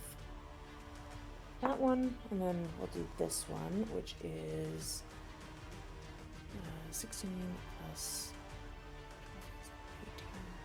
So with the 2 of my attacks, the 2 normal attacks, are 28 points of damage, and I'm just gonna roll the crit. I just had to separate it out. Okay. That's 12. And then another 20. So that's 48. Beautiful. This thing went from looking like half okay or almost half okay to looking like it's like from a junkyard. Cool. Also, because D&D, I'm still technically fairly new to 5e, newer than a lot of people. Action Surge doesn't use a bonus action, right? I still Does can not use use a bonus action. That's what I thought. Okay. All it uses is adrenaline. Adrenaline. Cool. Then with Shield Master, I would like to use my bonus action to try and shove a creature within 5 feet of me with my shield. Do it. Shove. Do I have a save or is it an attack? I honestly don't know. I don't know how that works. It Okay. doesn't tell me. You make a I was assuming athletics an check. opposed athletics check on your part versus either its athletics or acrobatics, whichever is higher. All right, I got a nat 20, so let's see what you get. Oh, fuck. I did not get a nat 20. I did, however, get a 22 because I rolled an 11.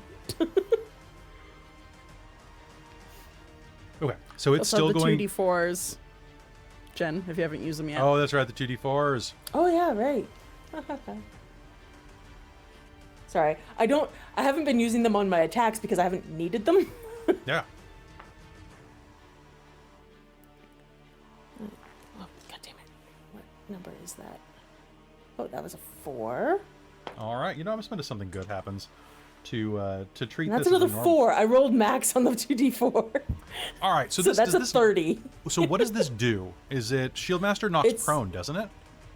It just says if you take the attack Either action or. on your turn, you can use a bonus action to try and shove a creature within 5 feet of you, with your shield. That's all it says. So shove can shove it away or shove it prone. I'll Your shove choice. it prone then. Okay, so I guess you're gonna slash it twice and then just kind of clang it right underneath its metal jaw. I mean, it's like slashing it 6 times, but yes. Oh yeah, that's fair. Sorry, you're gonna slash it and slash it and slash it and slash it and slash it and slash it and Yeah, then yeah, kabong yeah. it Yeah, and it's exactly. going to Well, clang it's to the disoriented ground. by the slashing. All right. It is knocked to the ground, and oh, God, I'm gonna do something absolutely stupid because I can. All right. Anything else on your turn? Any movement or anything? No, if this one's still up, then I'm still gonna just be here. Okay. What's Boom I Boom's mean, armor it's prone, class? but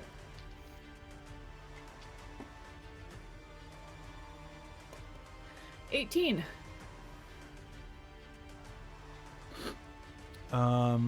Would Boom Boom like to make an opportunity attack as he tries? My plan, just so everybody was aware of how cool this was going to be, I was going to grab Boom Boom and I was going to crank Imogen in the face with Boom Boom. So I feel like you maybe successfully grabbed Boom Boom.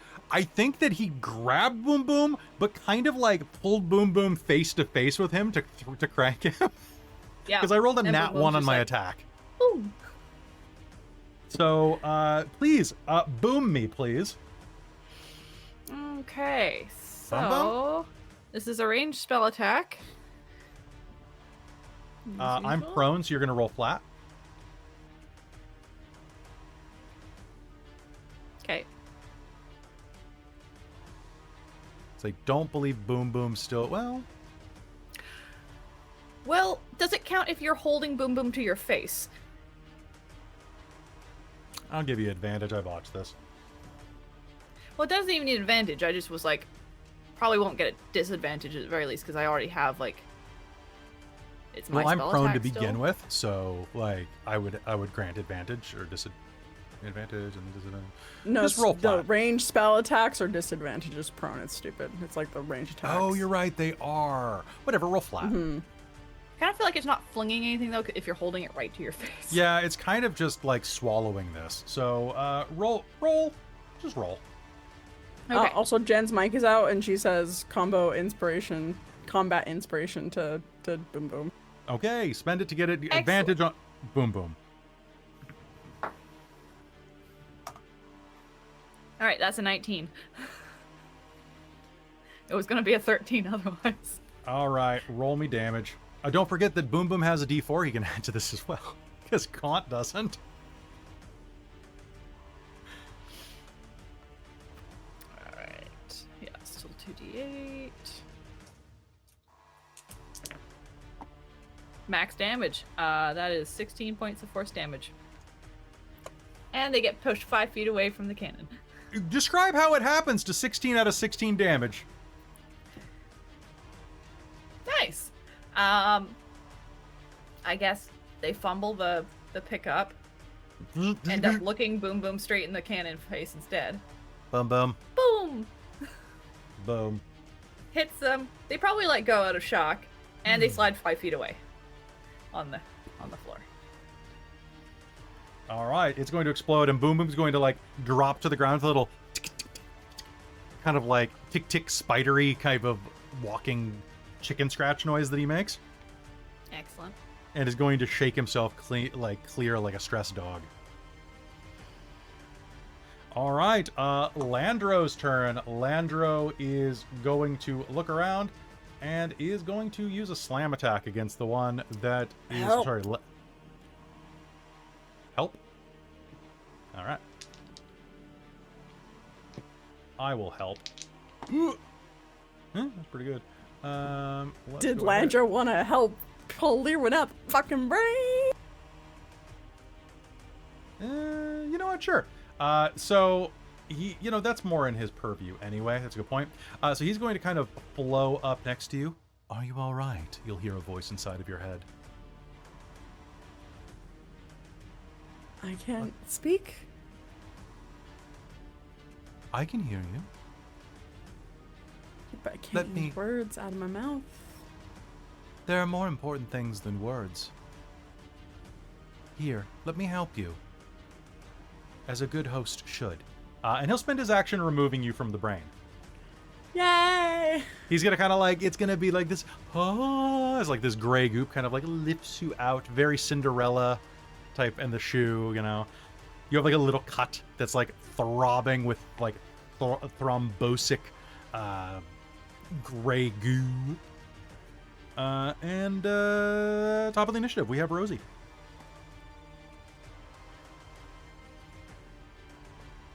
All righty. I think Rosie is going to level her firearm again and take a -5 to attack. All right, go ahead. Are you attacking probably the one you can see best? Directly to the north? Yeah, that feels like a good choice. That is going to be 17. 17's an exact hit. Give me damage. Cool.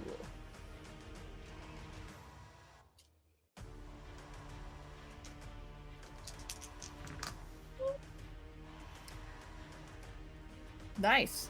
That's going to be 35 points of damage. 35 points of damage is a great hit that slams into the firebolt, absorbs into the chassis, leaving like molten streaks and exploded bits of metal. Anything else in your turn? Yeah, I guess Boom Boom is going to have a go at him too. All right. That is going to be an 18 to hit. That's a hit. And so, d8. 8 points of damage. Another 8 points. Boom! As another blast from Boom Boom slams into that Shield Guardian. Is going to be Osric's turn. Any movement from you, Flying Gnome? Nah, I'm good. Osric is going to do another Sacred Bell Toll, but this one is going to shrug it off. Hey, you're not allowed to do that. Listen to my dong. I mean, ding.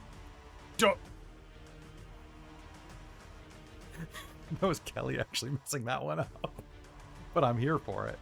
All right, that's a fail. Lir'wen, down to you as Osric's going to just kind of fly over. In shame. Yeah, flying with shame, getting kind of like hiding from Imogen's gaze. Osric, not everyone wants to listen to your dong. Well, some people do. It's somewhat impressive, but it's not necessarily everyone's taste. Please don't talk about my dong's taste. I love that you're just telepathying this to the entire room. Just, Yeah, and he's saying that out. He's loud. just saying that in return out loud. I'm just saying it just to him. Are you saying and it he's just to him? Responding. Yes.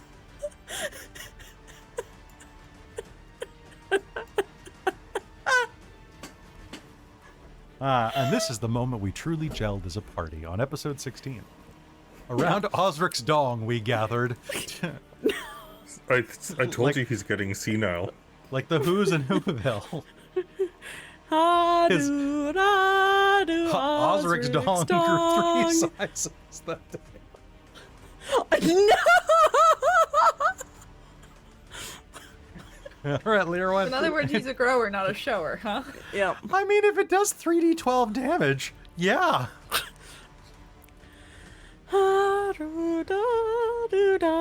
Anyways, which one of these guys is looking the most fucked up? One is looking exactly half as fucked up as the other, or twice as fucked up. Which one? Which one is that? The Which one that is Gong looking... has been. The one that Gong. The one that Gaunt has been hammering on at the south. All right, the With joke's his officially dong? dead. The joke is officially dead now. Yeah. Yeah, we don't want All right, to talk I'm about getting gonna- stiff. I'm gonna hit that one with a punch, and then if I hit it, can you please make me a con save? I refuse. That's a 22 to hit. Please That's make a me a hit. con save. Yeah. I Told refuse. the I dong. did not make the save. I rolled a 3, which turns into a 7. We love that. We love that. Okay. So he's gonna take one rolling solo on my damage. It's 9 points of force damage for the first one, and then I'm gonna make. Fuck! I'm gonna flurry of blows, and then if the other one I'll hit. If I do this one, then I'll go move over to the other one. My watermelon So I dice roll. is betraying me. All right, so 3 more attacks on this guy. I'll do 2 for now, and then see about the last one for the other one if he's still up or not. That's a crit on one of them. That's a 19 on the next one on the die, and then the third one is a 21. So, crit, 20, 21. Those are all hits. Yay.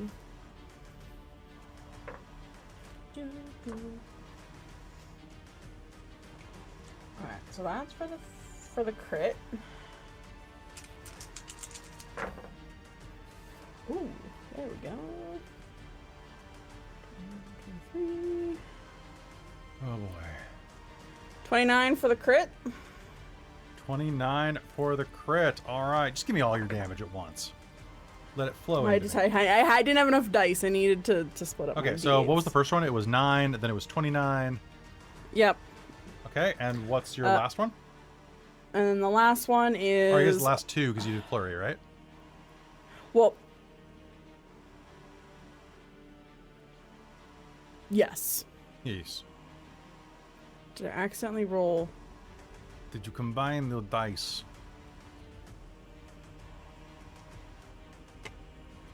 I accidentally rolled 3 more attacks. I was gonna save the last one and see if I needed it for the final one, for the other one, but I rolled them all at the same time. So yes, it's 2 more attacks.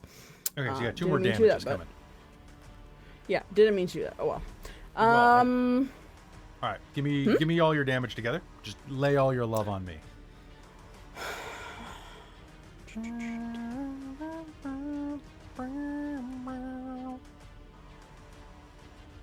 23 more points of force damage. All right, 23 more points of force damage. You are going to have 16 points of bleed over into the other guy who's within your Nice. range and has the exact same AC because he's literally like just a serial number off. How Yeah. would you like to do it? So for that one, Lir'wen wipes some brain guck out of her and goes, alright, these guys are kind of annoying now, and then just, in everyone's head, she's gonna say, like the power of Osric's dong, and punches him 3 times, and then so 1 uppercut, 1 to the side, and then she kind of like does a full swing motion that kind of knocks the head off the other guy, and then hits the swing is very powerful and hits around and knocks the jaw on the other one. All right, ka-chong. All right, so 16 points of damage off of that one. Lir'wen, it is the end of your turn. Any movement? No, Lir'wen's in a good spot. If that guy tries to run or something, you take a reaction. But All right, so Shield Guardian 1, 2, and 4 are all dead, which means that it's Zoe and Gaunt's turn before this one gets to act. After you. The Zoe and Gaunt show. Dun, dun, dun, dun, dun. All right, let's rinse and repeat what I did last time. Toll of the Dead, please. Toll, you're dead. Oh God, roll double damage. Oh! I botched. And according to the house rules that were handed down by my ancestors, that means that I botched. All right, so nice.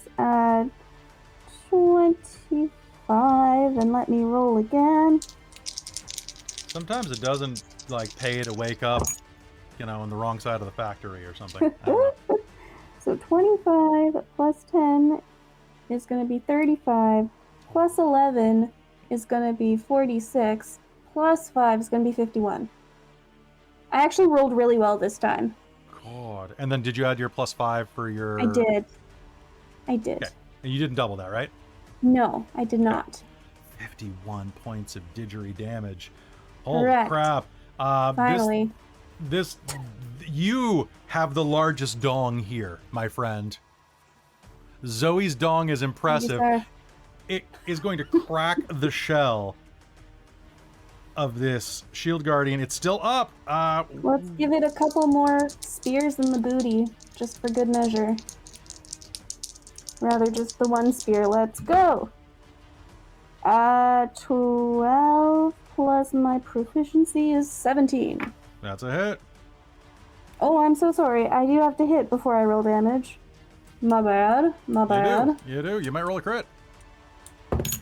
I did not, but I rolled a 24. That's a hit. All right. How much damage Okay. do you do? 17. 17. All right. Your spear is going to arc in, slamming into this one, dealing a significant amount of damage, setting Gaunt up for a really cool finisher. Gaunt. Let's do it. I'm going to move out the way and just let him go at it. I'm going to step up and use Booming Blade and be like, Zoe may have the bigger dong, but Osric, yours is the talk of the party. And that'll be a 26 to hit. Right. Give it to me. And for a total of 24 damage. 24 damage. How do you do it?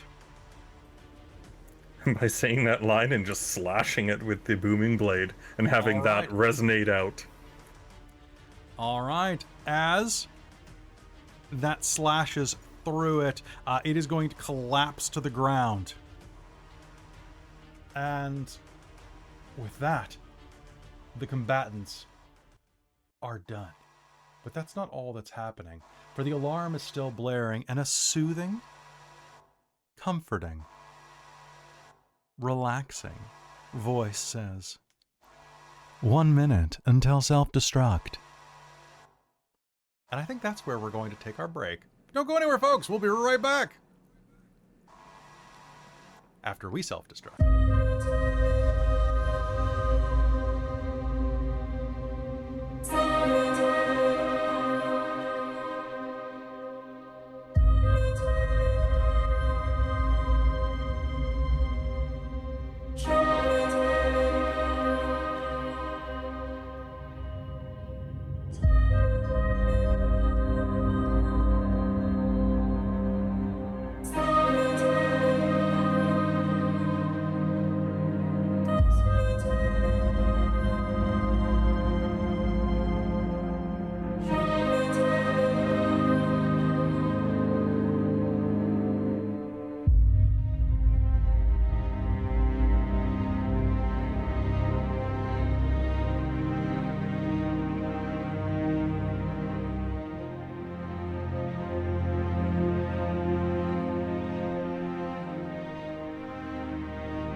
Hello, everybody, and welcome back. This is the part of the program where we're going to talk to the chat for like 5 minutes, and then we're going to hop back into the game. I was thinking that last episode we were going to be able to finish this, but then I remembered that there's like, a giant fight with 4 Shield Guardians. And Shield Guardians, I don't know, Wizards of the Coast has like a fetish for them because they throw them in every single module, and they never give like a command. So, like, there's no one ever has their command emblem. It's always like they like put like a Maserati in like every episode or every module, but they never put the keys in. So it's like, really? Like what? I'm okay. Shield Guardians aren't Maseratis. They're like maybe Escalades. They're pretty common. But also, I really wish that their art department never seems to be on the same page. This is the ceramic brain. It's way pinker than the description, right? I don't know. It's a pretty big freaking brain though. But anyway, is there any there's no way to like not avoid that fight? Like no, they you didn't just put don't, it in. You don't take the rod, and you let Vecna win, I guess. Okay, cool. Yeah, Cool. So So the way it works or we take the rod and run. take the rod Just and run. book it. So the way that it works is, one sec, shutdown sequence. Chamber contains a false panel made of thin metal plates. A character investigating the walls can tell they're hollow by succeeding wisdom perception check. Behind these walls are 4 sentinels bound to the Greymatter engine. Blah blah blah. If the sentinel takes damage, so one of them takes damage, or the rod piece is removed from the engine, the walls around the 4 sentinels slide into the floor and they activate, attacking all intruders. I was just gonna say that, Jen, in the chat. Could we have done an Indiana Jones and put something in the place of the rod?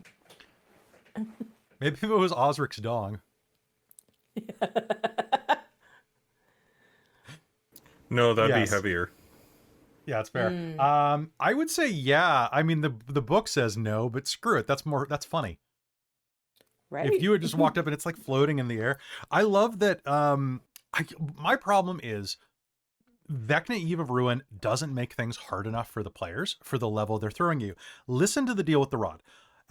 So the rod is what's powering all of the defense systems and bonus things that are happening inside of this Colossus. It's what makes the Colossus special. So without the rod, nothing, like the anti-gravity doesn't function, the don't explode measures are turned off. Wait. Are we... So, Do we know the anti-gravity isn't functioning? No. Then why would you tell us? Because I don't, you guys, you have fly cast on you, so I don't really think it matters. Some of us. Some of you. All right, but then without the rod, how is the Sentinel? How are the Sentinels working? Right? Because the Sentinels are independent constructs. But removing the rod piece, as long as it's active, the rod piece floating above the engine ceramic shell is held in place with powerful magic. When I say powerful magic, do you assume it's a DC 15 check? No. Powerful magic that a level 3 character could probably pass. Powerful magic, you'd think you'd have to cast Dispel Magic on it. So, here's my problem with this. They never go big enough. So, and I've been trying to counter this in our home games by having things that are like really damaging or really hurtful or really affecting to characters. So in this, if you touch the piece of the rod, you must make a DC 15 save. Otherwise, I have to warn you, on a failed save, you take 2d10 psychic damage and you can't move the rod. But if you succeed, you take half as much damage and you can move the rod. That's a nothing burger. You're either stymieing the player, which it's fine to stymie them and be like, electric fence, electrified cheese, right? But to do it like this, it kind of feels kind of dumb because you're going to get hurt a little bit no matter how good you do. And the only real prize is getting to move it, right? You may also cast Dispel Magic to suppress the powerful magic. It's a DC 14 Dispel check. I'm pretty sure in real life... So it's a 4th level spell that's holding this rod in place. That's not powerful. It's kind of powerful magic, but it's not super powerful magic. It's like, Not when you started at level 10. Yeah, that's like... Yeah. I guess it's powerful compared to like no magic. That's Yeah. like associate's degree powerful. Like you went to a bit of college, you put 2 years in, you got your associate's degree, but like the wizard that cast that didn't have like a full bachelor's. Didn't go to trade school. It almost feels like they wrote this module and then went, let's do it level 10 to 20 and didn't edit anything. They're like, 4 shield guardians. You know what? I swear when they announced it, it was going to be 1 to 20. It wasn't so much when they announced it. So that's exactly probably what happened. Well, because I've looked back and it wasn't so much an announcement as just that's what people thought it was going to be based on like rumor, essentially. Also, and just then the vibe, when they, basically. Now, I'm not saying that they didn't announce it. They've scrubbed everything if they did, so. Well, and my secret theory. They're Yeah. gaslighting us. My secret theory is that Exandria was one of the worlds as well before Critical Role started distancing themselves after the announcement of the 1D&D and the OGL scandal, and also after saying that they were going to be doing Daggerheart. So I think Exandria was slated, and then they were kind of like faded into the background when Wizards started repeatedly shooting themselves and anyone nearby in the foot that they could reach. Yeah. This also feels like this chapter could be the level 4 chapter in a 1 to 10 book. Yeah, I think so. I think that like the problem that I'm having with Vecna right now is I love your characters. I love the adventures that we're going on, but it does feel you guys are so over leveled by comparison to this. I was gonna say, like show of hands, I went into this fight not quite full health. I lost 9 hit points that entire fight. I lost 13 and used cantrips the whole time. I mean, 50. I lost 58, but pretty I good. heal Okay, so- really. I purposely have a really low armor class, so I take hits and I heal really quickly. yeah. I took 16, but it was because there was a crit on Rosie. So So I guess what I'm saying. actually, well, and then it wasn't a crit, so I took 16. So, a couple things, and then we're going to hop back into game. I just wanted to let you all know that we're going to keep running this. We're going to keep having a lot of fun. And I really thank Caitlin for making the extra time for this episode so we could fight the Shield Guardians and we could give her a proper send-off. But if you want to see stuff that's a little more tailored to like high danger, check out Cold Iron on Sundays. Or whatever day it's going to be on Sundays for now. Check out Shards of Nirn, because that's getting just ridiculous if you can jump in anytime. And I also would say that if there's something that you want to see from us as well, I've got a bunch of stretch goals over on the Patreon. When we hit, so we're at 153 patrons this month. If we hit 175 in a month, and that's within the span of a month, Christine's going to run a Regency era game. We've had that on the docket for a while. If we hit 200, I will run a module, an adventure path that is going to run during the daytime with a cast that you probably haven't seen much of, some people from outside of the channel, and I'm going to run that. But I'll let you guys vote on it in the Patreon. So if you don't want it to be a Wizards of the Coast module, you'd rather have like Sunken Isles, or if you'd rather have, please not Odyssey of the Dragon Lords, because that would be like a long time commitment. But like, if you want something like that, we can vote and we can try new modules, and I would feel awesome with that because I wouldn't be risking the viewership, because everybody tunes in for something like, oh, it's Vecna, oh, this is the big module. But they might not tune in for like Sunken Isles because people haven't heard of it as much. So having people on the Patreon request it makes me feel comfortable because our most dedicated audience is already there. Now, with that said, I did also want to say that y'all have been blowing me away because Cold Iron's viewership numbers were huge. And they still are very large. It was one of the fastest episode zeros that we've ever had. And I was really impressed with that. The last things that I want to say is that if you like this type of stuff and you like some of the things that we have done for this, Osric's Histories of Heroism is going to be hitting Dungeon Masters Guild. I promised it would be back in April, but it has been a long year full of strife, tragedy, and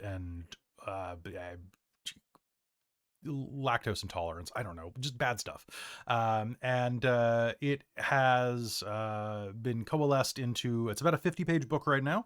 It's going to be going on for, I think, like $7.99 or $8.99 over on Dungeon Masters Guild. So super reasonable for you. The funds go to me, a bit to Robin for doing layout. And it's got great art, great stuff for your campaigns, and hopefully will help you build high-level characters. I just need to throw some things in. You might be able to find it other places too. More about that once the plans solidify. But I also want to say that we also have more books coming out through our sponsor, Bookwyrm Games. They are going to be publishing an adventure path, a multi-adventure soon, where I am finally polishing up the very last pages of the third module for them that I am supposed to be writing. They've been so generous with extra time because of life events. And it's wild, guys. Like, it's so big and it's so interesting. And I hope you really support them when it goes to print. It's going to be so much fun. But with that, any last things that we need to say besides Osric's Dong before we head back? Yeah, if you join our Discord, you'll be able to see concept for Toll the Gaunt from Elusive Fanatic in the art section right now. Thank you, Elusive That's Fanatic. really, really cool. Thank you very much. All right. I think that's the first fan art for Vecna, and also first fan art in a while. So that's Yeah, very first fan art. exciting to receive. Do fan art. We like hand-drawn Love fan art. Do fan art.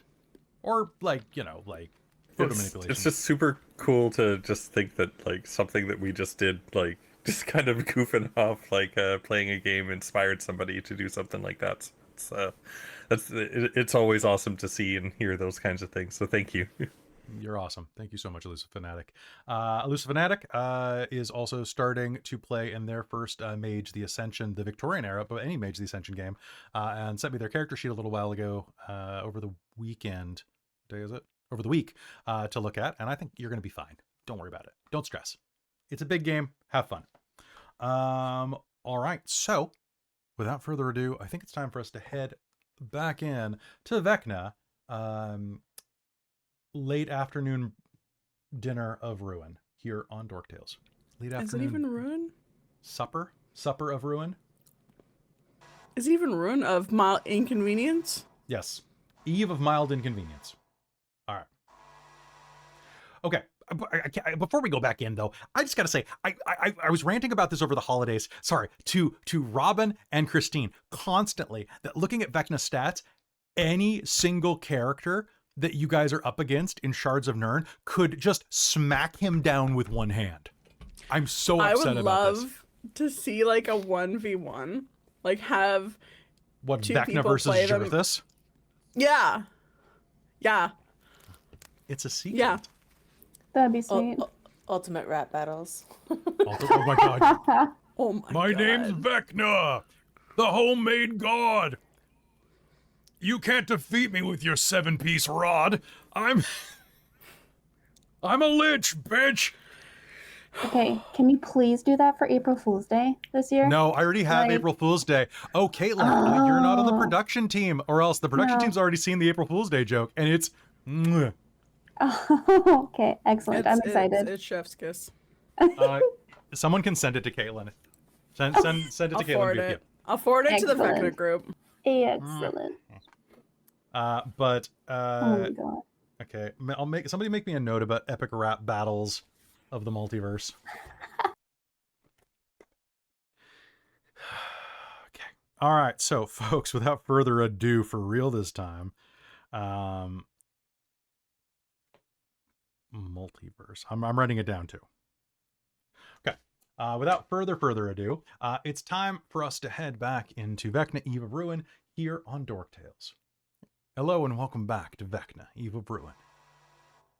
The alarm blares around you, and you hear that soothing voice say, 1 minute until self-destruct.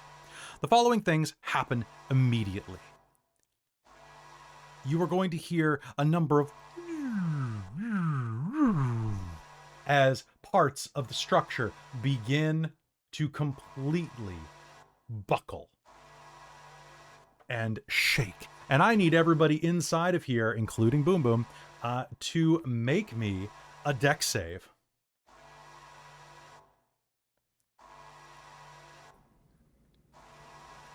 Suddenly around you, as you make this save, and this is still inside of 1 minute, so you will still have access to that D4. The 2d4 for... Oh yeah, 2d4.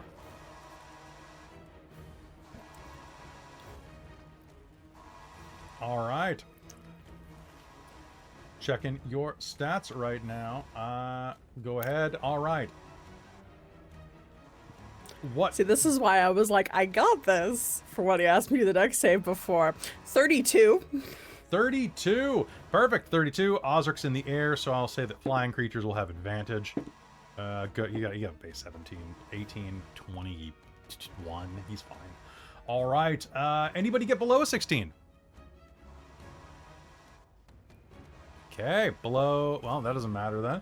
Okay, suddenly, the entire structure, the Colossus itself, heaves and shudders as parts of its spine begin to compress. The anti-gravity that was kind of keeping it aloft, acting as the synaptic fluid, the joints, the muscles, the gaps between its discs begin to... as it begins to fall forward. Question, Kelly. Yes. When we were at the jaw and could see down, could we could we tell approximately how high up we were? You were. Oh, you're gonna make me do Like, math. could we see any part of the ground? Yes, like, you at could all, see like, them. Well, sort of. It's the Mournland, so you could see mist. I think But we're about 120 feet up because I know it was like 90 for the anti-gravity because Osric and Gaunt fell like 90 feet. so from this to the ground, you are 290 feet, according to the diagram. I have an idea. Okay. But as you are doing that, what are you all doing? Landro is swirling around, looking at you with a bit of confusion. I'm terribly sorry. I would have warned you about the creatures had you waited. Sorry. When will this go away? When can I talk again, or am I just never going to be able to talk again? It should pass shortly. 50 seconds till detonation. We I gotta hate go. to- Yeah. May I come with you? Sure. Can you? I require an id crystal. Do you have one? I don't even know what that is. No idea. Sorry, probably not. Doesn't a portal usually appear? Lir'wen's gonna like dig into her bag to try and grab the rod again and try and see. Doesn't a thing usually appear? It makes kind of a noise as you wiggle it. Sorry. Lir'wen starts. Head, right? You're in the head. Yeah, you're in the brain portion. You're in the dome. Are there any like eye holes? There are not, but you remember the mouth was down beneath you in the next level. That's odd that there's a mouth but no eye holes. All right. Shall we? Yeah, let's go. Rosie's gonna grab Boom Boom. Boom, boom. What's an and- id crystal? A sentient a device that is able to contain a consciousness, similar to Like- the brain of a warforged.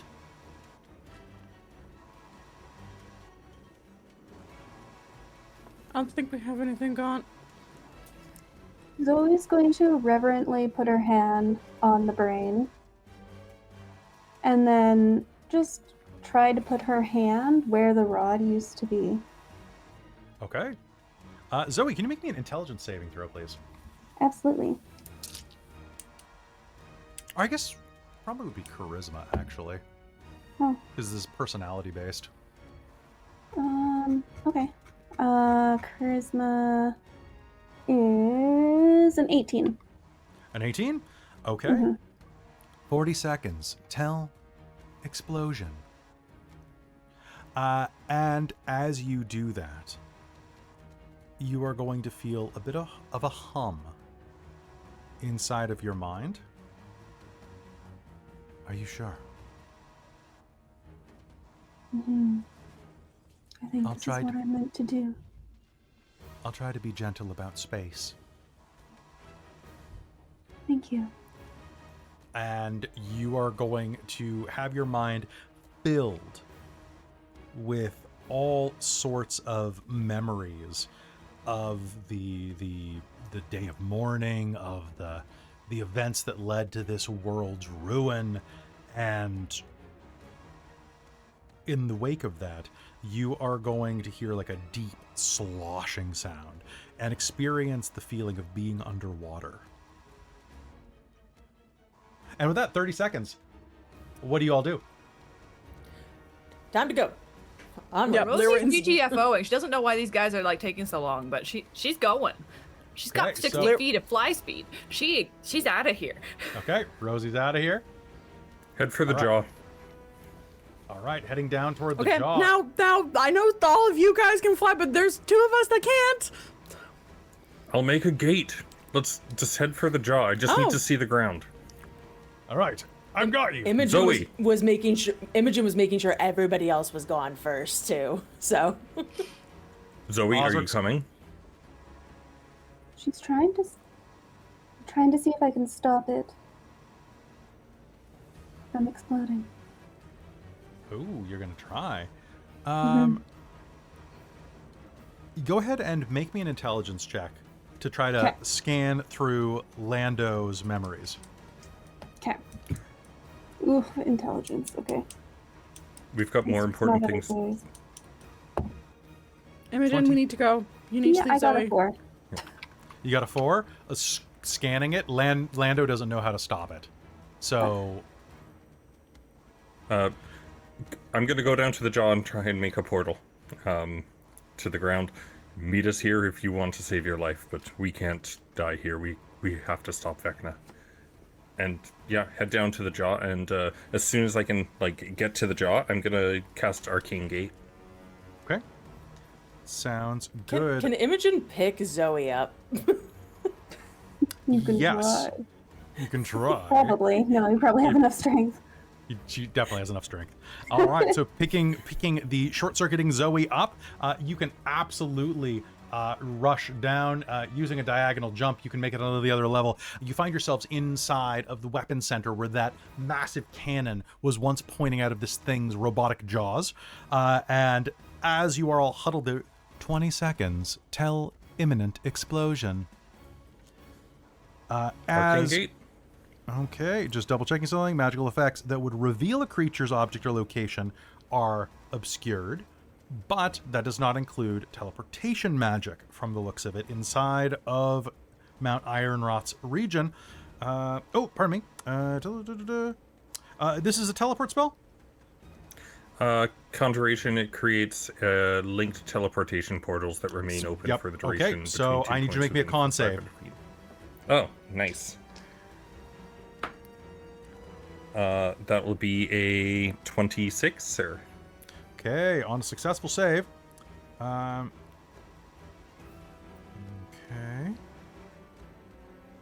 Just checking.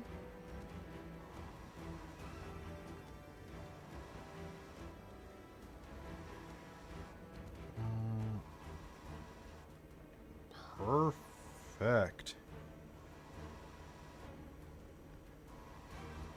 Okay. All right, creating a arcane gate in front of you. It is going to swirl with magic. Where are you aiming for? The ground below you? Yep. Okay, you are going to see any flat surface on the ground beneath us. Just perfect. get us There's down going there. to be a splash of ground in front of you. Who goes through first? I will. I mean, we can see the other side through it. You okay? Yeah, Lir'wen's yeeting to 60 feet of...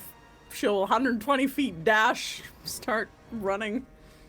All right, rushing through. You are going to burst through the other side of it. 10, 9. You're going to hear on the other side go. of the portal. I 8, assume that Imogen with carrying Zoe's going to be last, but we'll go through. 5, 4. As you are headed through, you are going to enter a realm covered in mist, and behind you, you'll hear 3, 2, 1. Have a nice day. And there will be a shuddering God explosion. Thank you. Are you killing the gate? Okay. As the gate explodes. As soon as the last people are through, yeah. Okay. Have a nice day. A plume of fire is going to explode toward you like in a 3D ride. But it's going to, as you Doctor Strange the gate closed.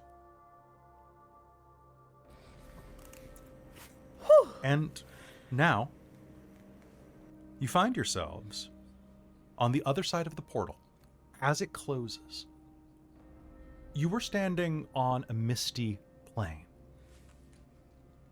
But as the portal closes, the mist is going to fade out slightly, revealing that you are not just anywhere. For on the other side of the portal, as it closes, it reveals that a 20-foot tall, vertical black oval made of glass sits atop the muck of a low hill.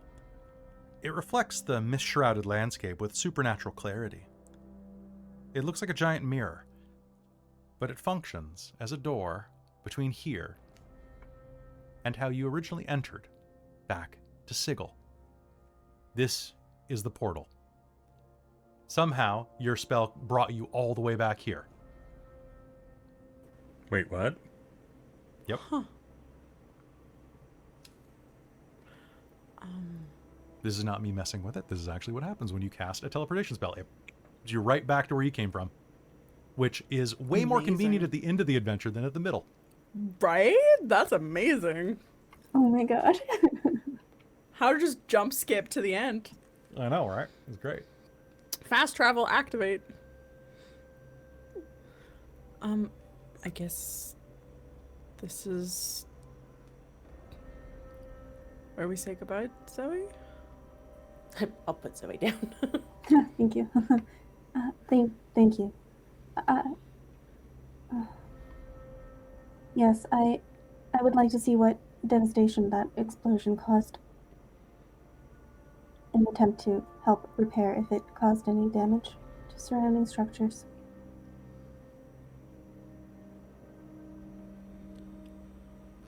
But I wish you well on your adventure.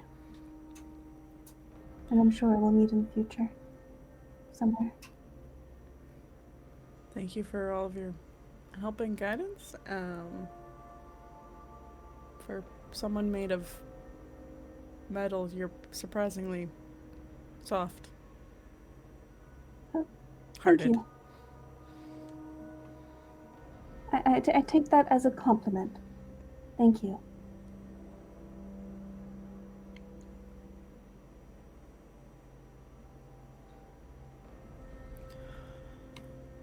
Do not let me hold you up. You have to save the world. All of the worlds. I've always been bad at goodbyes, and she'll just walk through the portal.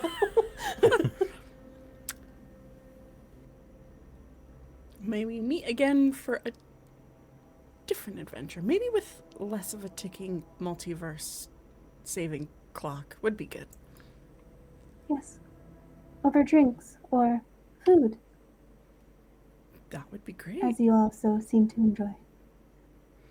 Lir'wen's gonna go hug Zoe Ooh, to say goodbye.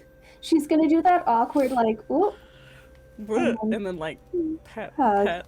yeah. Aww. Now, here's the thing.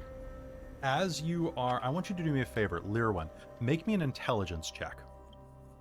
Oh right, yes, because I'm speaking. You are using telepathically. telepathy on a being with 2 minds. Oh boy. All right, even with a +3, that's gonna be 5. Okay. The message is coming through a bit scrambled. So as you project your thoughts, they're kind of coming in almost like you're going through a bit of a tunnel. So Zoe, you're getting like most of what she's saying, but not all of it. It's coming in patchy. You'll hug back, and Lir'wen, you'll notice that as you pull back, there's like a little bit of Greymatter fluid kind of dribbled onto the side of your wrap. Probably some splash damage.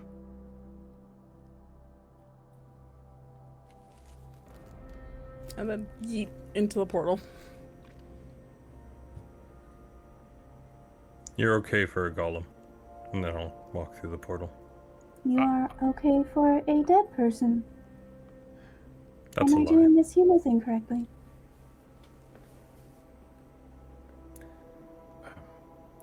You're coming across a little deadpan. Oh, Don't mind him. I know you're not a golem. I also know he's not a dead man, technically. Shh, Osric will say. yes, well, I thought we were just telling each other that we were something that we were not. I don't get humor yet. Anyway, you take good care of yourself, fellow person of God. You too, sister. Oh, I need coffee. Ta-da! And he's going to through the mirror. Gaunt, do you step through as well? Yep. Okay, it's just you and Rosie standing there. Farewell, small one. I admire your spunk Thank you. and your curiosity and your braveness. Huh. That's a new one. People don't generally tell me that one. Thanks, though. It was good to meet you. Very nice to meet you as well. I'm sure you'll go far. Here.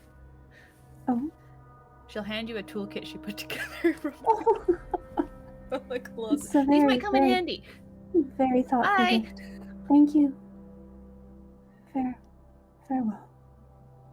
And as you step through the portal, Rosie,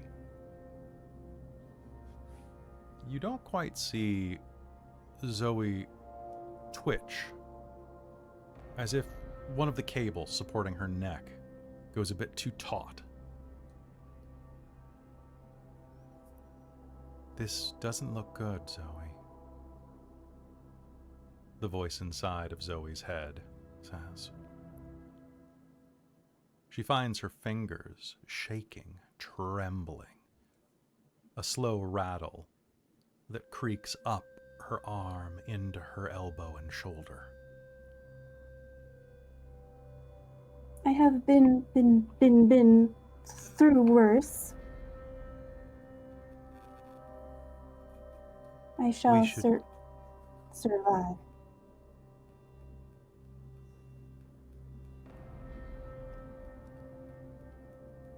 We shall.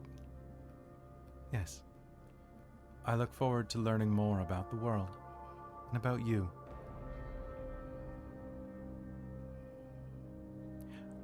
And if shutdown is imminent,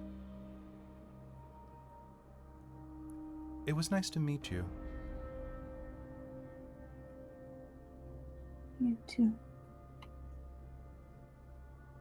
And with that, and a slow, grinding walk, Zoe begins heading to the north again to see the damage wrought, even as her steps become erratic. And she fades into the mist. On the other side, we find ourselves once again inside of the main chamber. The Wizards 3 are mid-study. You can hear the sounds of Illustriel working inside of her office. Mordenkainen is nowhere to be seen, but Tasha is draped over one of the chairs in the central sitting area, her long legs kind of leaning over the back of the chair, dangling upside down, enough that the hem of her skirt is riding down below her knee, scandalously high on her leg. She looks back at you. Oh, hi. You were gone a while. Did you find it? How do I be untelepathic? Lyra was gonna say Tasha. Do you say this telepathically, or do you go, yeah? She's gonna say both so that Tasha understands that she can't speak and is also telepathic. That's pretty... She had an accident. Yeah, it sounds like a bit of an accident. Okay. I suggest everybody take a nap. That sounds good. Is everybody alive? Good. I mean, as much as usual. Great. Okay. I'll tell the others and we'll get some food ready for you. You should all feel very accomplished. Congratulations. Rod. It's not my rod. It's just...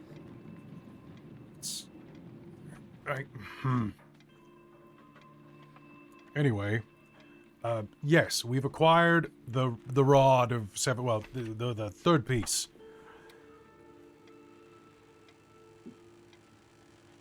Great. Well, she's gonna slowly topple over onto the couch.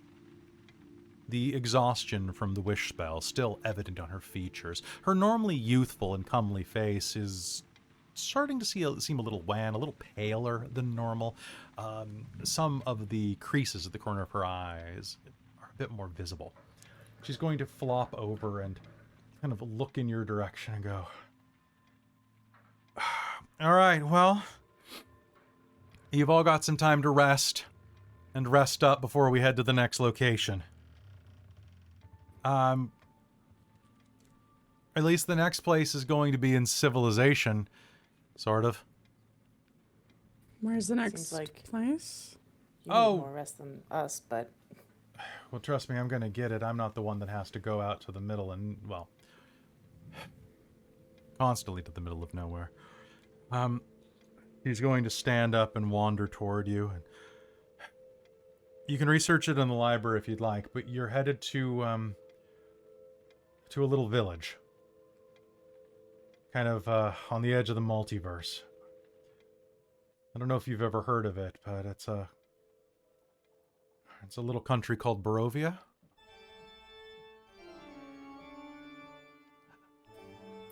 And I think that's where we're going to call a game for the night. First, yeah. we will have to do the Osric Gaunt cook-off another time. Osric Gaunt cook-off. Osric. Don't let me forget. That's why I put it in the chat, because I was like, we've forgotten, and it's been so long since we've actually had a moment to do this. It's true. It's true. But that is Sorry, what I'm it's going to for call breakfast. It's for breakfast. It's brunch, bitch. We love it. Hey, folks, thank you so much for tuning in. We're back. It is 2025. We survived yet another year. And they said we wouldn't. We probably won't. But I'm very excited to be back here with all of you. You all are amazing.